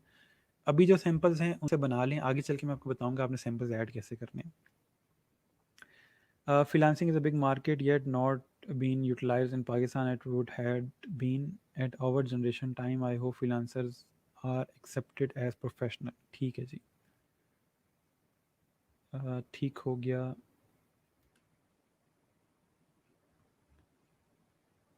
Fibre is best of all but competition बहुत ज़्यादा है, कंपटीशन ही इंसान को जगा के रखता है। सर एफबी पे कुछ ग्रुप हैं जिनमें एक क्लाइंट पोस्ट करता बैकग्राउंड रिमूव का तो नीचे 100+ लोग ऑफ़र कर रहे होते हैं, इस तरह अपनी ऑफ़र को ऊपर लाया जाए, किस तरह अपनी ऑफ़र को ऊपर लाया जाए। लेट्स से आपने फॉर एग्जांपल देखा है कि एक बंदा कहता है कि मैं 100 इमेजेस रिमूव करवाना चाहता हूँ, 100 बैकग्राउंड रिमूव करवाना चाहता हूँ, और नीचे लोग कमेंट करें कि मैं इतने में कर दूंगा, उतने में कर दूंगा। सबसे बेहतरीन बंदा वो होगा जो वहाँ पे अपने किसी सैंपल को पोस्ट करेगा कि ये बैकग्राउंड रिमूव मैंने किया है और आप बताएं कि अगर आपको मेरी सर्विस चाहिए तो हम प्राइस डिस्कस कर लेते हैं। अक्सर लोग वहाँ पे कमेंट कर रहे होते हैं कि मैं इतने में कर दूंगा, मैं इतने में कर दूंगा। बेहतर ये है कि आप किसी ना किसी उसी के इमेज को बैकग्राउंड रिमूव कर दें, क्योंकि मुश्किल से कोई 2 मिनट लगते हैं बैकग्राउंड रिमूव करने में, या अपना कोई पुराना सैंपल वहाँ पे अपलोड कर दें। अच्छा, yes it's best for Pakistan 4th biggest freelancer producer, बिल्कुल ऐसा ही है। सर आप भी पाकिस्तानी फ्रीलांसर हैं और आप तो बहुत अच्छे हैं, बाकियों का पता नहीं। आपको किसने कहा मैं अच्छा हूँ, आप अजम्पशन कर रही हैं, आपको नहीं पता मैं नहीं अच्छा हूँ, बहुत बुरा इंसान हूँ। अच्छा sir, Pakistani freelancers are mostly YouTube followers but not the trend one, जी बिल्कुल ऐसा ही है। Due to so much jobless situation I think Pakistan are hard worker. ठीक है, पाकिस्तानी फ्रीलांसर बहुत अच्छे डिज़ाइन बना रहे होते हैं, बिल्कुल ऐसे ही है सर। पाकिस्तान में अभी फ्रीलांसिंग डेवलपमेंट स्टेज पे है, अब तो बहुत बेहतर होगी फ्रीलांसिंग, डेवलपमेंट स्टेज से काफ़ी बाहर आ गए। अच्छा, Pakistani freelancing is better. Sir आपके पास पढ़ते हैं तो ऐसा लगता है सब आ गया है, जब प्रैक्टिस करते हैं तो मुश्किल होती है, अगर लेक्चर हो तो निकाल के साथ साथ प्रैक्टिस करना में ही ईजी रहे। ठीक है, ये आप लोग अपने जो फीडबैक फिल कर रहे होते हैं उसमें बताएं उनको कि हमें लेक्चर चाहिए। अच्छा, पाकिस्तान के लिए बहुत ज़रूरी है freelancing because of large unemployment rate in Pakistan. ऐसा ही है, Pakistan freelancing is best option is government jobs are not a lot. पता नहीं आप लोगों को गवर्नमेंट जॉब में इतना क्रेज़ क्यों है, क्या रखा है गवर्नमेंट जॉब में। पाकिस्तानी क्लाइंट हमेशा सस्ते की तरफ जाता है। देखें, अब ऐसे भी लोग हैं, there is too much talent Pakistan. Sir मैं डिज़ाइनिंग के हिसाब से कहा आपकी डिज़ाइनिंग अच्छी है, बाकी इंसान कैसे हैं वो आप जानते हैं या अल्लाह ताला। ठीक है, मैंने आपको बता दिया कि मैं कैसा इंसान हूँ। ओके, ये एक चार्ट है जिसमें पता चल रहा है कि पाकिस्तान इस टाइम फोर्थ स्टेज के यानी कि फोर्थ प्लेस पे है बाकी तमाम कंट्रीज़ की निस्बत। हमारे से नीचे यूके है, यूक्रेन, कनाडा, इजिप्ट वगैरह हैं। लेकिन जो सवाल है, हमसे ऊपर कौन है। पाकिस्तान से ऊपर है यूएसए, समझ आती है, ठीक है, बड़ी कंट्री है, पढ़ी लिखी कंट्री, हमसे ऊपर होगी, ठीक है। इंडिया है, ठीक है, इंडिया बहुत आगे है जॉब सर्च के अंदर और ओवरऑल फ्रीलांसिंग के अंदर। क्यों, इकॉनमी बहुत बड़ी है, ठीक है। एजुकेशन के लिहाज से वहाँ पे इंग्लिश बोली जाती है, इंग्लिश का इतना इशू नहीं है जितना पाकिस्तान में है, इस लिहाज से भी इंडिया आगे है, ठीक है। आवाम बहुत ज़्यादा है, समझ आती है। बट कोई मुझे बताएगा ये बांग्लादेश हमसे किस चक्कर में आगे है। हालांकि इनकी तो हमसे जो ओवरऑल पॉपुलेशन है वो भी कम है, ठीक है, और एजुकेशन भी बहुत ज़्यादा नहीं है बांग्लादेश के अंदर, तो ये हमसे किस चक्कर में आगे। कोई बता सकता है कि बांग्लादेश हमसे आगे किस तरह है। ये नीचे उन्होंने यहाँ बताया हुआ कि सॉफ्टवेयर डेवलपमेंट में कितनी अर्निंग होती, कितने परसेंट की रेशो है, ठीक है। इसके अलावा क्रिएटिव डिज़ाइन के अंदर और राइटिंग स्किल्स के अंदर, तो ये ओवरऑल उनका चार्ट है। मेरा सवाल आपसे ये है कि बांग्लादेश हमसे आगे क्यों है, कुछ समझ आती है। अच्छा, ठीक हो गया, ठीक हो गया। ठीक है। सर जो अच्छे होते हैं वो खुद को बुराई समझते हैं, ठीक है sir, you're a good person, thank you जी। Pakistan parents, sorry, parents want us to do government job for them, this is only job which is good, ठीक है। अच्छा सर, बांग्लादेश के दो ग्राफिक डिज़ाइनर हैं freelancer.com पर, वो बड़े फेमस हैं, टॉप पर शो होते हैं, ओके। अच्छा, स्ट्रेंज है आपके लिए कि बांग्लादेश हमसे आगे है। सर सस्ते में काम कर देते होंगे, क्या आपको लगता है पाकिस्तानियों से भी सस्ता कोई काम कर सकता है। Low labour cost in Bangladesh, Pakistan में लेबर कॉस्ट कौन सा बहुत ज़्यादा है। वो हार्ड वर्किंग करते होंगे सर जी, बिल्कुल। पहली चीज़ ये है कि वो हार्ड वर्किंग है, ठीक है। Sir sales and marketing support उनकी ज़्यादा है, ठीक है। क्यों ज़्यादा है, कुछ समझ आ रही है कि बांग्लादेश हमसे ज़्यादा काम क्यों ले रहा है। तो मैं पहले ही आपको चीज़ बता देता हूँ कि पाकिस्तानी और बांग्लादेशी जो प्रोफेशनलिज्म में फ़र्क क्या है। पाकिस्तानियों का नखरा बहुत ज़्यादा है कि मेरे पास 4 साल की डिग्री है, मैं $50 का काम क्यों करूं, मैं $5,000 का काम क्यों करूं, मैंने 4 साल डिग्री कमाई है और उसमें इन्वेस्ट किया है, मैं छोटा काम नहीं कर सकता, जब जॉब मिलेगी तब कर लेंगे। बांग्लादेशियों में चीज़ नहीं है, उनको आप छोटा काम दोगे, बड़ा काम दोगे, जो भी काम दोगे वो करेंगे, उनको इस चीज़ से कोई लेना देना नहीं है, ठीक है। उनको सिर्फ काम से लेना देना है कि मैं फारिग नहीं बैठूँ, मैं काम करता रहूँ, ठीक है। अब पाकिस्तानियों में ये चीज़ है कि नहीं, मैं छोटा काम नहीं करूँगा, मैं जो हूँ, मैं कुछ भी हो जाए प्रॉपर शुरू करूँगा ही तो गाड़ी से करूँगा, मेरे पास जब तक गाड़ी नहीं होगी तब तक मैं ये जॉब नहीं लूँगा, मैं डिग्री कर रहा हूँ, मैं ये किया वो किया। तो ये इस तरह के मसाइल बहुत ज़्यादा हैं कॉमन हमारे पाकिस्तानियों में, कि नखरा बहुत है, फजूल की ईगो, पल्ले कुछ भी नहीं है लेकिन ईगो बहुत है। तो इस वजह से हम अक्सर औकात बहुत सी जॉब्स छोड़ देते हैं, बहुत से कॉन्ट्रैक्ट्स नहीं लेते। इसके अलावा बांग्लादेशी जो हैं वो अगर खुद कोई काम कर रहे हैं, अच्छा उनको समझ आया कि हाँ यार ये काम बड़ा अच्छा है, तो क्यों ना मैं अपने किसी भाई को, किसी मोहल्ले वाले को, किसी दोस्त को भी बताऊं कि भाई तुम भी आओ इस तरफ, ठीक है, मैं तुम्हें कर लूँगा, कोई मसला नहीं है, मैं सिखा दूंगा तुम्हें। पाकिस्तान में ये चीज़ नहीं है। जैसे ही हमें समझ आता है कि जी इधर से अर्निंग हो रही है मेरी, तो मैं किसी को बताऊँगा नहीं, चुप करके बस करता रहूँगा और बस फ़ौरन से ज़्यादा सारे पैसे कमा लूँगा ताकि सारे क्लाइंट्स मेरे पास रहें। या हम पाकिस्तान से बाहर चले जाते हैं तो वहाँ जाके ओ जी इधर रहना बड़ा मुश्किल है, यहाँ पे तो रह ही नहीं सकता, मैं खुद बड़े मुश्किल से कमा रहा हूँ, लेकिन बाद में तस्वीरें भेज रहे होते हैं जी गाड़ी रखी हुई है, घर रखा हुआ है, ये हो रहा है, वो हो रहा है। तो ये कुछ चीज़ें पाकिस्तानियों की जो हमारे अंदर हैं, हमारे अंदर थोड़ा-सा ये वाला इश्यू है, हमें इससे कम करना होगा ताकि हम एक दूसरे को साथ लेके चलें, ठीक है? अपने एंड पे मैं जितना कर सकता हूँ उतना मैं करता हूँ। कोशिश पूरी होती है कि जो बंदा हेल्प चाहता है, जो बंदा लाइफ में कुछ करना चाहता है, मेरे पास जितना नॉलेज है मैं उसको दूँ। लेकिन एक और जो मसला है पाकिस्तानियों में जो मुझे ज़्यादा तंग करता है वो ये है कि हम अगर किसी को उँगली पकड़ाते हैं तो वो पूरा बाजू पकड़ता है। हम अगर किसी को बैठने की जगह देते हैं तो वो वहाँ लेट जाता है। वो ये नहीं समझता कि ये जो जगह इस बंदे ने दी है, इसने कितनी मुश्किल से ये जगह दी होगी, कि उसका इतना टफ स्केड्यूल है, वो उसमें से टाइम निकाल के मुझे सब कुछ समझा रहा है। वो ये नहीं कहेगा, नहीं ये भी मुझे करवा दें। अच्छा मेरे पास एक क्लाइंट का ऑर्डर आया हुआ है, क्या आप कर देंगे? आपके पास टाइम है? इतना अफ़सोस होता है ये देखते हुए कि यार इस बंदे को मैं मछली पकड़ना सिखा रहा हूँ, ये उल्टा ला के मुझे कह रहा है कि ये पकड़ो मुझे मछली पकड़ के दो। ठीक है? तो वो जो चीज़ें हैं पाकिस्तानियों में हमारे अंदर मैं पाकिस्तानियों के नाम बार-बार क्यों ले रहा होता हूँ, बार-बार क्यों कह रहा होता हूँ कि हम पाकिस्तानी ऐसे हैं, क्योंकि ये चीज़ें मैंने देखी हैं। ऐसा नहीं है कि मैं कोई बाहर पैदा हुआ हूँ और मैं पाकिस्तानी नहीं हूँ, मेरे में भी चीज़ें थी, लेकिन मैंने इनको ओवरकम किया टाइम के साथ-साथ। जल्दी कर लिया इसलिए थोड़ा फ़ायदा हुआ है, लेकिन थोड़ा-सा कोशिश ये करें कि जो मैं आपको चीज़ें समझा रहा हूँ, उस बात को समझें कि अगर कोई बंदा आपकी हेल्प करता है, मैं सिर्फ़ अपनी बात नहीं कर रहा, किसी किसी से भी आप हेल्प लेते हो, तो कोशिश करो उसको रिटर्न करो, ठीक है? रिटर्न किस तरह करो? जो काम आप उसने आपको कहा है करने के लिए, जो चीज़ आपको बताई है, आप उसको एटलीस्ट पूरा करो। उसने जो आपको मेथड बताया करने के लिए, कंप्लीट करो, उसको फीडबैक दो कि मैंने ये आपके करने पे कहा था, अभी तक मैं यहाँ पहुँचा हूँ। लोग आते हैं, एडवाइस लेते हैं, चले जाते हैं, पता नहीं चलता कहाँ पहुँचे, बाद में मिलते हैं, ओह जी ये हो गया, वो हो गया। तो इस तरह की चीज़ें हैं हमारे अंदर, हमें थोड़ा-सा खुद को देखना पड़ेगा कि हम कहाँ स्टैंड करते हैं। ये जो फ़ज़ूल किस्म की आकड़ है हमारे अंदर, फ़ज़ूल किस्म की ईगो है, इससे हमें बाहर आना पड़ेगा। मुझे नहीं पता कि हमारे अंदर किस बात की ईगो है, हमारे पास ऐसा है क्या? हमें हर वक़्त लग रहा होता है, जो यहूदी हमारे खिलाफ साज़िशें कर रहे हैं, भाई हमारे पास ऐसा है क्या कि वो हमारे खिलाफ साज़िश करेंगे? या तो हम बहुत बड़े इस्लामी हों, हम सारा जो मोहल्ला है वो जाके फ़जर की नमाज़ पढ़ता है, हम बहुत ज़्यादा इस्लामी हैं, यहूदियों को हमसे डर लगता है कि ये जो इस्लाम को फ़ॉलो करने वाली कौम है, ये कल को हमारे खिलाफ आ सकती है। हमें पता नहीं क्या एक वो माइंड में बना हुआ है कि जी पूरी दुनिया हमारे खिलाफ है।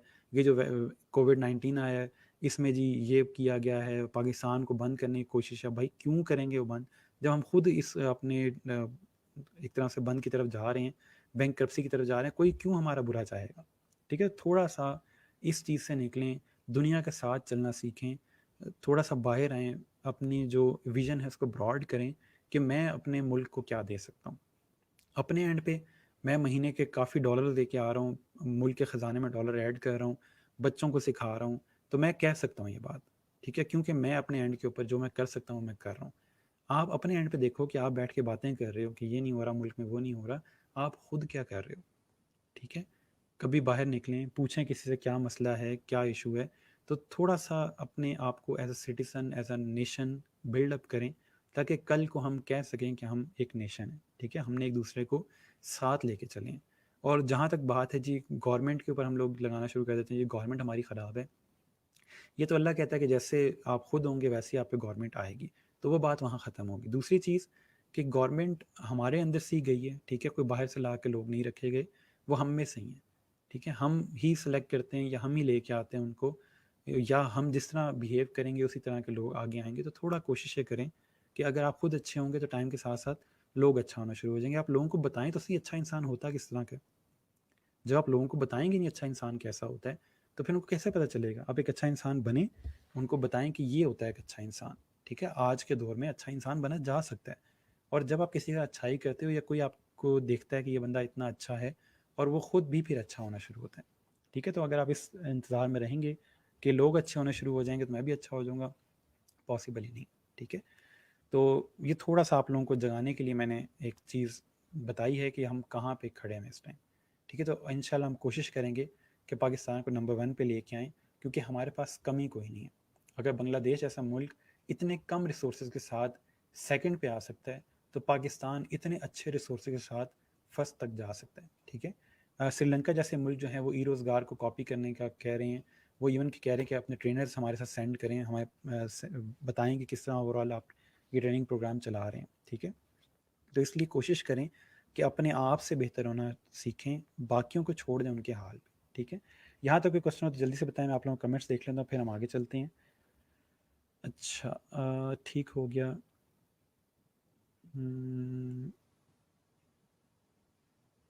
ठीक है, ठीक है।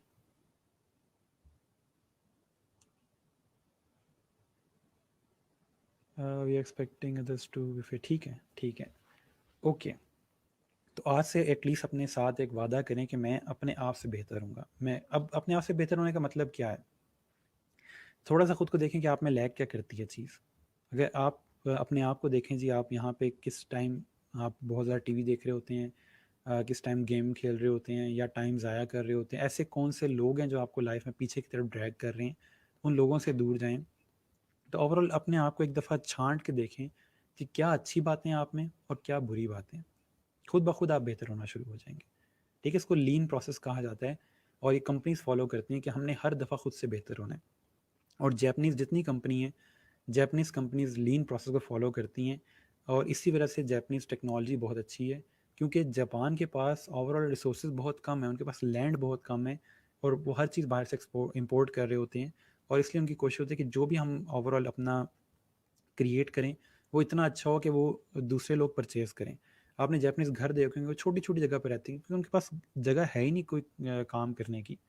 तो इसलिए वो लीन प्रोसेस फ़ॉलो करते हैं।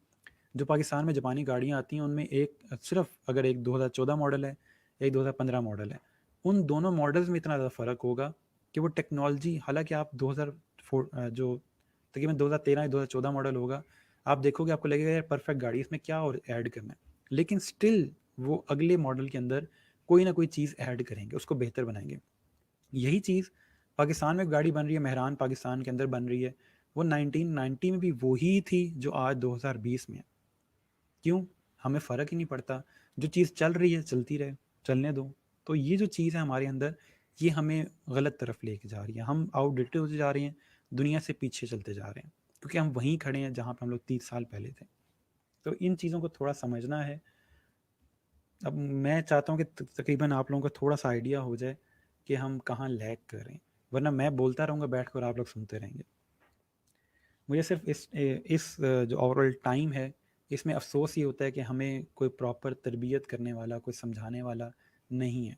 बहुत कम लोग हैं दुनिया में जो या पाकिस्तान में बहुत कम लोग हैं जो समझा रहे हैं या किसी को बता रहे हैं कि आपके साथ जो इशू है वो इस तरह से रिज़ॉल्व होगा।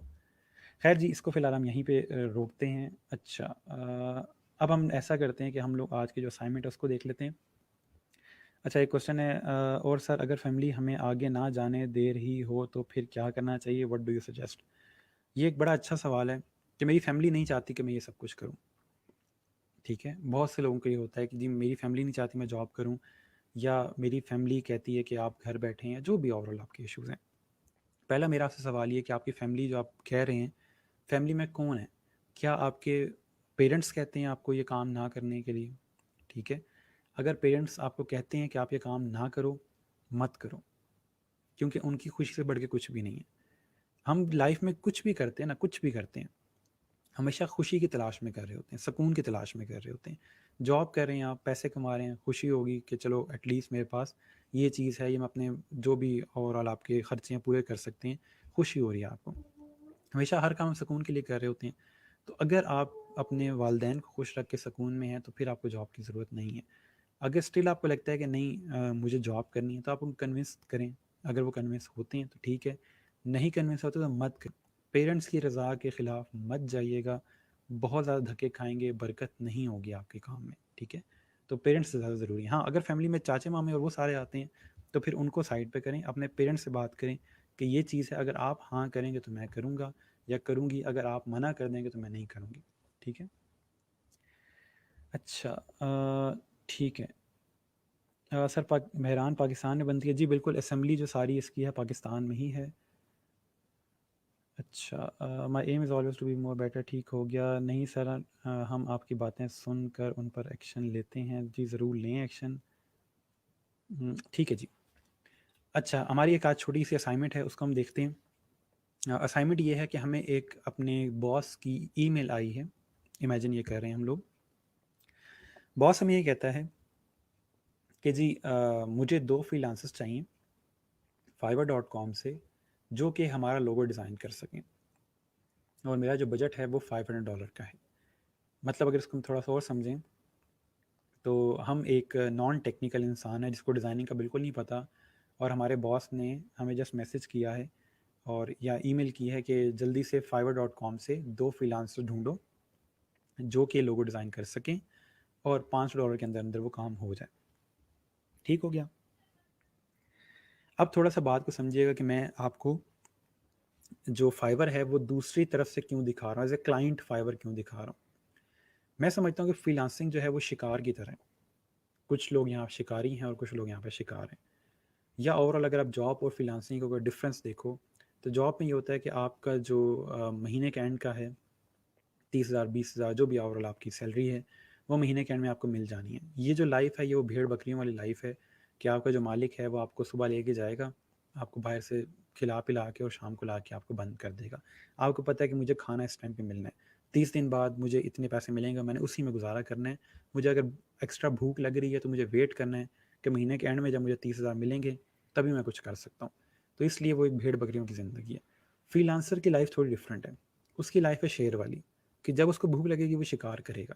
माइट भी कभी उसको शिकार ना मिले, वो भूखा रहेगा लेकिन स्टिल वो शेर रहेगा। तो इसलिए थोड़ा सा लाइफ में इसमें डिफरेंस देखिएगा कि फ्रीलांसिंग में आपको जब भूख लगेगी आप तब शिकार करें, जब आपको भूख नहीं, आपका दिल नहीं कर रहा शिकार करने का, मत करें। लेकिन जॉब में ऐसा नहीं है। जॉब में जब आपके मालिक आपको ले गया खिलाने के लिए, आपको भूख लगी है या नहीं लगी, आपको खाना है, क्योंकि आपको पता है कि अभी मुझे ये चीज़ चाहिए वरना रात को मुझे भूख लगेगी।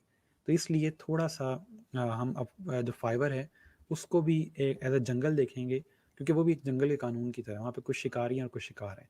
तो अभी एज अ शिकार हम जाके देखेंगे कि वहाँ पे शिकारियों ने किस तरह से जाल बिछाए हुए हैं, और हम उनको समझेंगे कि अच्छा जब हम लोग फ्रीलांसिंग करेंगे, हम लोग जब डिज़ाइनिंग सेल करेंगे तो फिर हमने क्या करना है। ठीक है, तो अभी एज अ क्लाइंट हम फाइवर पे जाते हैं और जाके वहाँ पे ओवरऑल देखते हैं कि लोगो डिज़ाइन की सर्विसेज कैसे सेल हो रही हैं। ठीक है, सो स्टार्ट करते हैं। ये सिंपल मैंने यहाँ पे fiverr.com ओपन किया है। ठीक है, ये मैं आपको यहाँ पे यूआरएल दोबारा दिखा भी देता हूँ।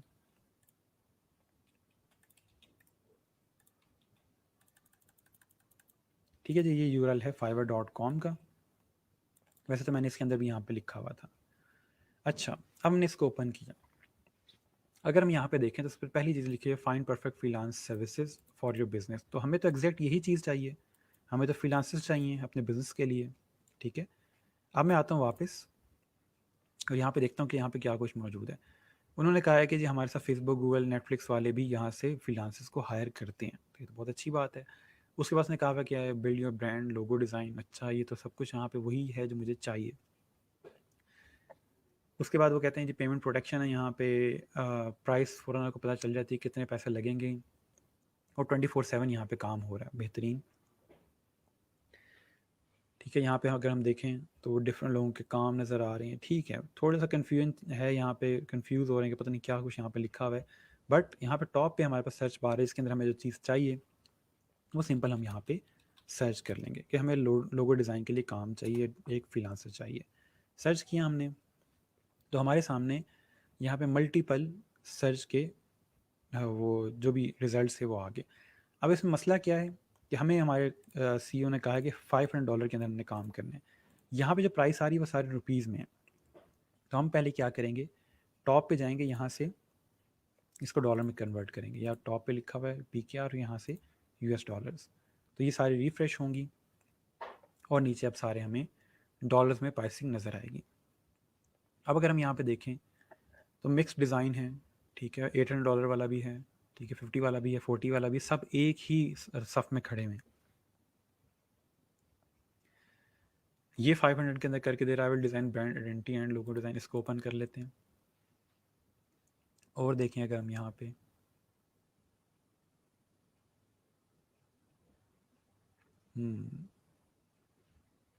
ठीक है, यहाँ पे बहुत छोटे हमें नज़र आ रहे हैं, बहुत छोटे ब्रांड्स हैं या बहुत छोटे क्लाइंट्स हैं या सॉरी फ्रीलांसर्स हैं। अब इसको थोड़ा सा शफल करने के लिए, थोड़ा सा फ़िल्टर करने के लिए हम यहाँ टॉप से देखते हैं कैटेगरी में, हमें यहाँ पे कैटेगरी लोगो डिज़ाइन की ही चाहिए, ठीक है। लोगो ऑप्शंस अगर हम देखें तो यहाँ पे मिनिमल, फ्री स्टाइल, इनका हमें कुछ पता नहीं है क्या होते हैं, ना हमें हमारे बॉस ने बताया है, तो इसको हम छोड़ देंगे। फिर सेलर डिटेल आ रही है यहाँ पे, top rated seller, level 2 seller, level 1, हमें कुछ नहीं पता ये क्या होता है, छोड़ दें इसको। बजट पे आ जाए, हाँ बजट हमें पता है कि हमें मिनिमम 450 से लेके और 500 तक का यूज़र चाहिए या फ्रीलांसर चाहिए। अप्लाई करेंगे इसको, और इस तरह से हमारे सामने जितने भी उस रेंज में आएंगे वो सारे नज़र आ जाएंगे। तो हम लेट्स इसको ओपन कर लेते हैं, इसके डिज़ाइन थोड़े अच्छे, इसके डिज़ाइन थोड़े अच्छे लग रहे हैं। और देख लें कोई, इसका डिसेंट डिज़ाइन है। नीचे साथ में यहाँ पे रिव्यूज़ भी आ रहे हैं, ठीक है, कि 5.0, 4.7, 20 reviews, 164 reviews. Okay, I will do branded logo design, ठीक है, इसके डिज़ाइन अच्छे हैं। हमने काफ़ी ज़्यादा डिज़ाइन ऑलरेडी ओपन कर लिए हैं, ठीक है। प्रो वेरीफाइड यानी कि प्रो डिज़ाइन है इसका। This gig is offered by unrevealed talent, ठीक है, बेहतरीन हो गया। तो ये ओवरऑल हमारे पास कुछ हमने यहाँ पे ओपन कर लिए। सो इनको देखते हैं कि हो क्या रहा है। अच्छा, अब इसको हम साइड पे करते हैं। अब देखें तो यहाँ पे इसने ओवरऑल अपना पोर्टफोलियो दिखाया है, ठीक है, डिज़ाइंस दिखाए हैं इसने अपने, ठीक है। और बहुत कम डिज़ाइन है यहाँ पे, 4-5, ठीक है। तो इसको हम थोड़ा सा भी साइड पे रखते हैं। नेक्स्ट अगर हम यहाँ पे देखें तो इसके ओवरऑल रिव्यूज़ भी बहुत ज़्यादा हैं। 8 ऑर्डर्स इन क्यू, इसका मतलब ये है कि 8 प्रोजेक्ट्स पे काम कर रहा है, ठीक है। जिन लोगों को आइडिया नहीं है इसका इसका मतलब ये है कि 8 प्रोजेक्ट्स पे अभी ये काम कर रहा है, और ये इसका पोर्टफोलियो है। तो देखिए इसने कितना अच्छा प्रेजेंट किया अपने काम को और हम भी ये चीज़ सीखेंगे कि हम लोगों ने अपने काम को ऐसे कैसे प्रेजेंट करना है, ये कैसे क्रिएट करेंगे सारा कुछ। जब हम लोगो डिज़ाइन पढ़ेंगे उसमें मैं सिखाऊंगा आपको कि हम लोगों ने अपने काम को इस तरह से कैसे प्रेजेंट करना है, ठीक है। ये देखें इसने अपने काम को, और आप एग्जैक्टली सारे बच्चे जो हैं वही चीज़ें बना सकेंगे बड़े ईजीली। नेक्स्ट अगर राइट साइड पे देखें तो यहाँ पे उसने बताया है कि ये इस प्राइस में क्या कुछ दे रहा है। 3 लोगोज हैं, यानी कि 3 कॉन्सेप्ट देगा वो हमें, एक लोगों के 1 दिन में ही डिलीवरी मिल जाएगी। अनलिमिटेड रिवीजन्स हैं, 3 इनिशियल कॉन्सेप्ट हैं, सोर्स फाइल देगा, लोगो ट्रांसपेरेंसी है, बेहतरीन है, हमें यही चीज़ चाहिए। ठीक हो गया, एक हम ये रख लेंगे अपने पास, ठीक है, गिग। और देखते हैं, ये लेवल 2 सेलर है और इसके पास भी यहाँ पे डिफरेंट लोगो डिज़ाइन है, बट इसके लोगोज इतने कोई अच्छे नहीं हैं, बहुत इसने इलस्ट्रेशन ही क्रिएट की हुई हैं जो कि लोगों के ओवरऑल उस लिहाज से मुझे कोई बहुत ज़्यादा अट्रैक्ट नहीं करी as compare to these one, ठीक है। तो इसको हम छोड़ देते हैं। इस पे आ जाते हैं, इसके लोगो कुछ हद तक बेहतर हैं, बट इसके पास डिज़ाइंस कम हैं, ठीक है, सैम्पल्स कम हैं, और ये 6 दिन में डिलीवरी दे रहा है, तो इस लिहाज से ये काफ़ी टाइम लगेगा, ठीक है। What is logo transparency? Logo transparency का मतलब ये है कि ट्रांसपेरेंट लोगो होगा या ओवरऑल उसके बैकग्राउंड होगा। जैसे ये देखें ट्रांसपेरेंट लोगो है, इसका बैकग्राउंड नहीं है, इसके बैकग्राउंड पे जो कलर है वो हमें नज़र आ रहा है, ठीक है, वाइट बैकग्राउंड नहीं, उस लिहाज से ये भी ट्रांसपेरेंट है। अच्छा, एक और देखते हैं, ये टॉप रेट सेलर है, इसके 2 ऑर्डर्स क्यू में हैं, और इस तरह से इसने अपने लोगोज जो हैं वो प्रेजेंट किए हैं। किसी हद तक पुराने डिज़ाइन हैं, बहुत ओल्ड फैशन लोगो डिज़ाइन है इसके, और ये 4 दिन में डिलीवर कर रहा है, 3 लोगों से, ठीक है। इसको भी देख लेते हैं, आगे चलते हैं। इसके लोगोस काफ़ी बेहतर हैं, काफ़ी अच्छे डिज़ाइन है इसके, मॉडर्न डिज़ाइन है, मिनिमल डिज़ाइन है, मिनिमल अप्रोच है, ठीक है। एक इसको रख लेते हैं, ये 3 इनिशियल कॉन्सेप्ट दे रहा है, 5 दिन में डिलीवरी दे रहा है, ठीक है। क्योंकि हमारे बॉस ने हमें बताया नहीं कि हमें कितने टाइम में चीज़ चाहिए, तो हम इसको भी साथ रख सकते हैं। और लास्ट में हमारे पास एक और है, इसके भी लोगोज अच्छे हैं, लेकिन ये हमें जस्ट एक कॉन्सेप्ट दे रहा है और 2 रिव्यूज़ दे रहा है $500 के अंदर, तो उस लिहाज से हमें ये इतना अच्छा नहीं, हमारा बॉस जो है वो नाराज़ हो सकता है कि जस्ट एक लोगो दे रहा है। तो हम एक इसको सेलेक्ट करेंगे, ठीक है, ये कहाँ का है, इस स्टाइल का, ओए हो, एक इसको सिलेक्ट करेंगे और एक हमारे पास ये है, ठीक है। तो हमने 2 जो हैं अपने फ्रीलांसर सेलेक्ट किए हैं, किस बेस पे कि ओवरऑल उनके डिज़ाइन जो है वो कितने मॉडर्न थे या कितने अच्छे अट्रैक्ट कर रहे थे हमें, कितने ज़्यादा डिज़ाइंस थे, ठीक है, और वो कितने कम टाइम में डिलीवर कर रहे हैं चीज़ को, और क्या कुछ हमें साथ में सेंड करेंगे, ठीक है। तो ये कुछ चीज़ें थी। इसके अलावा यहाँ पे नीचे डिस्क्रिप्शन लिखी हुई है उसने अपने बारे में और अपने प्रोसेस के बारे में। अगर इसको देखें हम लोग यहाँ पे, तो इसने भी अपना प्रोसेस सारा बताया हुआ है कि you will get from this gig 1 से 4 ओरिजिनल कॉन्सेप्ट्स होंगे, प्रिंटेबल फाइल्स होंगी कि आप प्रिंट कर सकते हो उसको। इसके अलावा कलर कम्बिनेशन भी वो क्रिएट करके देगा, वेक्टर फाइल देगा, हमें पता है वेक्टर फाइल क्या होती है, पीडीएफ और एसवीजी। हाई रेजोल्यूशन फाइल्स होंगी पीएनजी में और जेपीईजी में, ठीक है। तो ये सारा कुछ हमें थोड़ा बहुत आइडिया है इन चीज़ों का। आगे जाके लोगो डिज़ाइन पढ़ेंगे तो और क्लियर हो जाएगी चीज़। यहाँ तक कोई क्वेश्चन हो तो बता दें। ये फ्रीलांसर कहाँ से है, आई एम नॉट श्योर ये किस जगह पे, मैसिडोनिया सर्च कर लेते हैं। ये देखें, अब एक्सपोजर यही चीज़ है कि आपको रोज़ नई चीज़ मिलती है देखने को। एल्बानियन कोई जगह है उसके पास है ये। नॉर्थ ठीक हो गया, साउथ ईस्ट यूरोप, ठीक है। ईस्टर्न यूरोप की साइड पे उस वहाँ पे इस तरह के ममालिक हैं छोटे छोटे। ठीक है जी, यहाँ तक कोई क्वेश्चन हो आप लोगों का तो मुझे बता दें। आज की फ्रीलांसिंग का लेक्चर आपको आई होप समझ आया होगा। आप लोगों की जो असाइनमेंट है आज की वो सिर्फ ये है कि आप लोगों ने फाइवर ओपन करना है, ठीक है। अब असाइनमेंट को समझने फिर मैं आप लोगों के ओवरऑल जो कमेंट्स हैं उस पर आता हूँ। असाइनमेंट आपकी ये है कि आपने फाइवर ओपन करना है लेकिन उसमें लॉगिन नहीं करना, ठीक है। फाइवर पे अकाउंट क्रिएट अभी नहीं करना, लॉगिन नहीं करना, सिर्फ fiverr.com ओपन करना है। लॉगिन किए बगैर आपने उसके ऊपर सबसे इंटरेस्टिंग गिग जो है वो सर्च करना है, या इंटरेस्टिंग सर्विस जो है वो सर्च करनी है, जो आपको लगता है कि ये शायद पॉसिबल नहीं था कि ऑनलाइन सेल हो। मैं आपको एग्जांपल दे देता हूँ इसकी, कि ये बंदा क्या कह रहा है कि I will make a wish come true, कि मैं आपकी जो दुआ है वो आपके लिए दुआ करूँगा और आपकी दुआ कंप्लीट हो जाएगी या पूरी हो जाएगी, जो कि सिर्फ अल्लाह ताला कर सकता है। लेकिन इसने यहाँ पे किस तरह का गिग क्रिएट किया हुआ है, और जो देखने वाली चीज़ है वो ये है कि इसके ऑलमोस्ट 3000 रिव्यूज़ हैं और 16 ऑर्डर्स इन क्यू है, ठीक है। तो लोग इसको परचेज़ कर रहे हैं। तो अगर आपको लगता है कि आपका जो काम है आप वो सेल नहीं कर सकते, तो आप बैठ के दुआएं करना शुरू कर दें, उससे ही बड़ी अर्निंग हो जाती है। तो इसलिए आपने इस तरह के इंटरेस्टिंग गिग सर्च करने हैं और उसका लिंक आपने शेयर करना होगा ग्रुप में। मैं आपके साथ पोस्ट कर दूंगा वहाँ पे, आपने उसके नीचे सबसे इंटरेस्टिंग गिग जो है वो वहाँ पे शेयर करना है, और फिर देखते हैं कौन सबसे ज़्यादा इंटरेस्टिंग जो गिग है वो ढूंढ के लाता है, ठीक है। तो जो भी आपको ऐसी चीज़ लगती है कि अच्छा ये भी ऑनलाइन हो सकती है चीज़, तो आपने उसको जस्ट सर्च करना है। और ये चीज़ें कहाँ मिलेंगी आपको ज़्यादा, वो मैं आपको दिखा देता हूँ।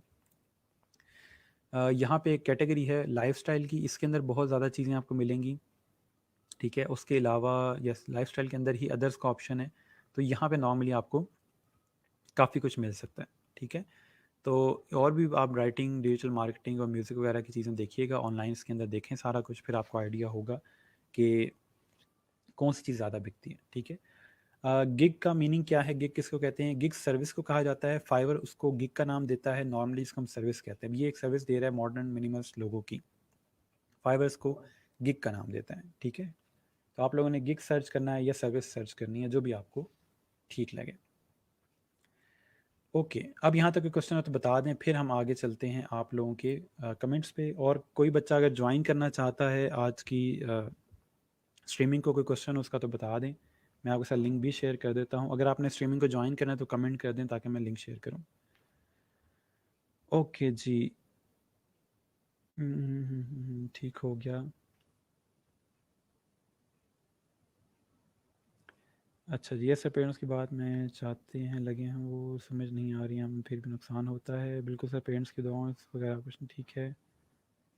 प्रो वेरीफाइड क्या होता है सर? प्रो वेरीफाइड का मतलब ये होता है कि फाइवर वेरीफाई करता है एक बंदे की डिज़ाइन स्किल्स को या उसके काम को, और आपको एज अ क्लाइंट कंफर्म करता है कि इस बंदे को हमने खुद चेक किया हुआ है कि ये काम अच्छा करता है, और उसके अगेंस्ट वो आपको प्रो कर देते हैं। पाकिस्तान में फ़िलहाल फाइवर पे कोई प्रो मुझे आज तक मिला नहीं है, कोई पाकिस्तानी अभी तक प्रो नहीं हुआ, क्योंकि पाकिस्तान में ऐसे डिज़ाइन की सर्टिफिकेशंस वगैरह या जो डिग्रीज़ हैं वो काफ़ी कम है। रिनॉन कोई भी यूनिवर्सिटी नहीं है यहाँ पे, और आपको प्रो होने के लिए प्रॉपर डिग्री, प्रॉपर एजुकेशन और प्रॉपर एक तरह से एक्सपोजर चाहिए अगर आप फाइवर प्रो होना चाहते हैं। अच्छा, ठीक हो गया sir. What is concept on Fiverr? Concept का मतलब ये है कि आप कितने वर्जन्स क्रिएट करके दोगे लोगों के। फॉर एग्जांपल एक अगर आप लोगो क्रिएट कर रहे हो, तो आप एक कंपनी को अगर फाइवर का लोगो क्रिएट कर रहे हैं, तो आप इसके कितने डिफरेंट कॉन्सेप्ट्स क्रिएट करके दोगे, कि एक में आपने इसको इस तरह से लेटर में लिखा हुआ है, एक में आपने कोई आइकन ऐड कर दिया साथ में, एक में आपने राइट पे कोई आइकन क्रिएट किया, तो डिफरेंट आप डिज़ाइंस क्रिएट करोगे, उनको कॉन्सेप्ट कहा जाता है। आइडियाज़, यानी कितने लोगो आइडियाज़ आप दोगे। अच्छा, लिंक कैसे शेयर करेंगे, कहाँ से कॉपी करेंगे उस गिग का, ये देख लें आप। सिंपल टॉप पे जाएंगे, ये यहाँ पे लिंक आ रहा है पूरा गिग का, ठीक है, ये पूरा लिंक का गिग है, तो आप सॉरी गिग का लिंक है, तो आप उसको यहाँ से कॉपी करेंगे, ठीक है। अच्छा, ठीक हो गया। सर अगला लेक्चर काफ़ी फ़नी होने वाला है, मतलब माइट भी कह सकते हैं। मेरे तो कोशिश होती है कि हर लेक्चर में थोड़ा सा ह्यूमर ऐड करूँ ताकि आप थोड़ा जाग करें। अच्छा, हाउ टू गेट स्टार्टेड में नंबर 2 और नंबर 5 में फ़र्क बताते हैं। जस्ट अ सेकंड में आ जाता हूँ। हाउ टू गेट स्टार्टेड, ये था I guess. Decide what you will offer and start reaching, I guess यही पूछ रहे हैं आप। हाउ टू गेट स्टार्टेड में यही है हमारे पास, ठीक है। इसमें हम लोग डिसाइड करेंगे व्हाट यू विल ऑफर, कि मैं सर्विस क्या प्रोवाइड करूँगा, और इसमें हम डिसाइड करेंगे कि मैं किसको दूंगा ये सर्विस, ठीक है। और मैं अपने जो क्लाइंट्स हैं उनको रीच करना शुरू करूँगा। वो कहाँ मौजूद हैं, वो फाइवर में मौजूद हैं, फ्रीलांसर में मौजूद हैं, और मैं अपनी सर्विस वहाँ पे देना शुरू करूँगा, ठीक है। ये है कि आपने डिसाइड किया कि मैं लोगो डिज़ाइन की सर्विस दूंगा या वेबसाइट डिज़ाइन की सर्विस दूंगा, और ये है कि आपने अब डिसाइड कर लिया है, तो अपने क्लाइंट को रीच करना शुरू करेंगे।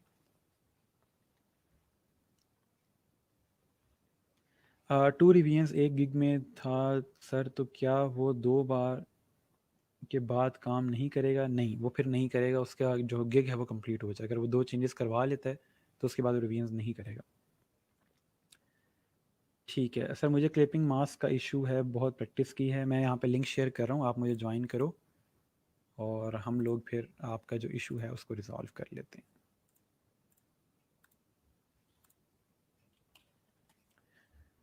I previously wrote article but amazing logo designing pays well even 2 times more than article writing। जी बिल्कुल ऐसा ही है, अगर आप एक अच्छा लोगो डिज़ाइन कर लेते हो तो आपको बहुत अच्छा पे करते हैं वो।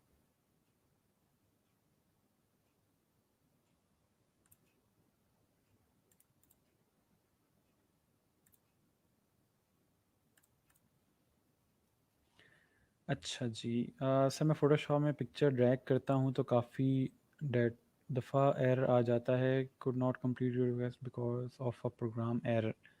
आप किसी छोटे साइज़ की पिक्चर ऐड करके देखो, अगर फिर भी एरर आता है तो मुझे बताना। नॉर्मली ये होता है कि आपके रैम कम होती है, आप इमेज थोड़ा हैवी ले रहे होते हो, तो उसमें नॉर्मली फ़ोटोशॉप इशू करता है। उसका मैं लिंक शेयर कर दूंगा आप लोगों के साथ कि अगर आपने रैम इंक्रीज़ करनी है उसकी तो वो कैसे होगी। ये नहीं कि आपके सिस्टम की रैम इंक्रीज़ होगी, फ़ोटोशॉप का जो ओवरऑल यूजेज है वो फ़र्क आ जाता है उसमें। रेट में बार्गिन भी होती है सर, होती है रेट में बार्गिन हो भी सकती है। कभी क्लाइंट कहता है कि यार मैं $400 पे नहीं कर सकता, $350 में पे कर सकता हूँ, तो क्या आप उसमें काम कर दोगे? तो फिर ये है कि आप उसमें से कोई ना कोई सर्विस में से चीज़ डिक्रीज़ कर देते हो, कि मैं कॉन्सेप्ट अगर 4 दे रहा हूँ तो मैं 3 दूंगा, तो इस तरह नॉर्मली निगोशिएशन होती है।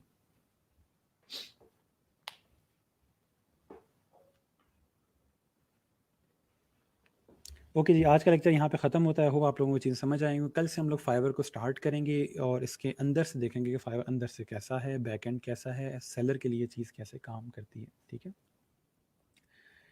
सर आपने नंबर 1 एंड नंबर 5 का बताया है, number 2 and oh okay okay okay, just a second, मैं नंबर 2 का बता देता हूँ। हम कहाँ थे, ये डिटर्मिन योर टारगेट मार्केट और स्टार्ट रीचिंग। अच्छा, यहाँ पे हम लोग डिटर्मिन कर रहे हैं, सिर्फ देख रहे हैं कि मेरी टारगेट मार्केट है कौन सी। मैं रीच नहीं कर रहा यहाँ पे, मैं सिर्फ देख रहा हूँ कि मेरी सर्विस की ज़रूरत है किसको, ठीक है। मैंने किसको ये चीज़ बना के देनी है या कौन लोगो डिज़ाइन की ज़रूरत रखता है। यहाँ पे मैं प्रॉपर उनको रीच करना स्टार्ट करूँ। क्यों रीच करना स्टार्ट कर दिया? क्योंकि मेरी प्राइसिंग सेट होगी, मेरा पोर्टफोलियो सेट हो गया। यहाँ पे मेरे पास ना प्राइसिंग है ना पोर्टफोलियो है, ठीक है। मुझे पहले देखना है कि मैंने चीज़ सेल किसको करनी है और क्या वो मेरी ये वाली प्राइसिंग अफोर्ड कर सकते हैं या नहीं कर सकते, ठीक हो गया। तो इसलिए पोर्टफोलियो क्रिएट करने से पहले भी हम मार्केट देखते हैं कि मैं उनसे रेलिवेंट ही पोर्टफोलियो क्रिएट करूँ जो मेरी मार्केट है, और फिर एंड में ये है कि मैं वहाँ पे उनको रीच करना शुरू कर देता हूँ। अच्छा जी सर, कॉन्सेप्ट में जितने लोगो दिए वो सारे यूज़ कर सकता है क्लाइंट या किसी एक को सिलेक्ट करेगा बस? देखें, क्लाइंट तीनों लोगो यूज़ कर नहीं सकता। वो क्या करेगा, तीनों लोगो तो अपनी वेबसाइट पे नहीं यूज़ करेगा या कहीं भी यूज़ नहीं करेगा। तीनों लोगो हैं उसी के, क्योंकि उसने पे किया, आपने 3 लोगो क्रिएट किए हैं उसके लिए। लेकिन नॉर्मली क्लाइंट एक सेलेक्ट करता है और उसमें नॉर्मली कलर वगैरह चेंज कर लिए, फॉन्ट चेंज कर लिए, इस तरह के माइनर एडिटिंग के बाद वो फाइनलाइज़ करता है, ठीक है। अगर वो तीनों कहता है कि तीनों मुझे दे दो, आप दे दें तीनों। आपने बना लिए हैं, अब आपके तो वो किसी काम के नहीं है। और उसने पैसे दिए, आप तीनों लोगों उसको दे दो।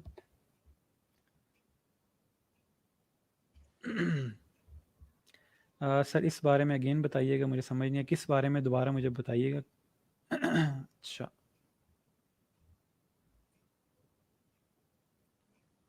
वहाँ आप दोबारा बताइएगा किस बारे में आप पूछ रहे हो। ओके जी, इमरान हमें ज्वाइन कर रहे हैं। इमरान जस्ट अ सेकंड, मैं आपको एक सेकंड अभी ऐड करता हूँ।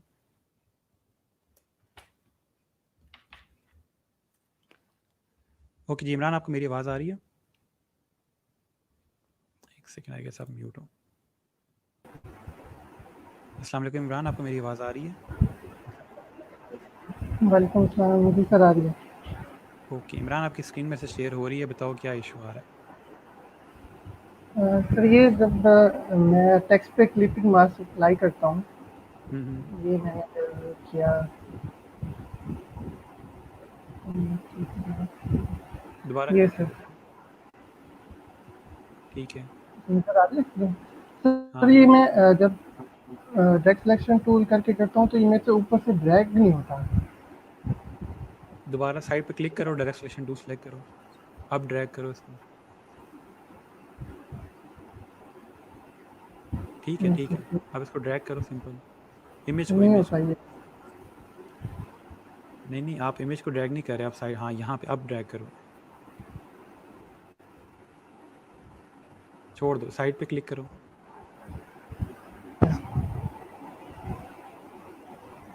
सिलेक्शन टूल सेलेक्ट करो,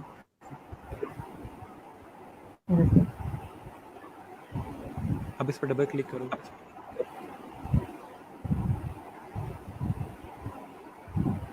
दोबारा डबल क्लिक करो।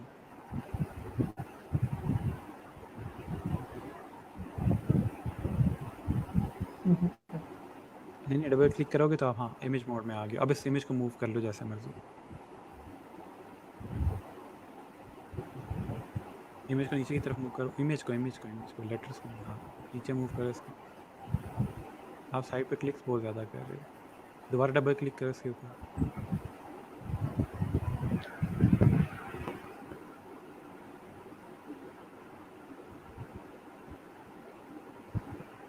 थोड़ा स्लो काम कर रहा है।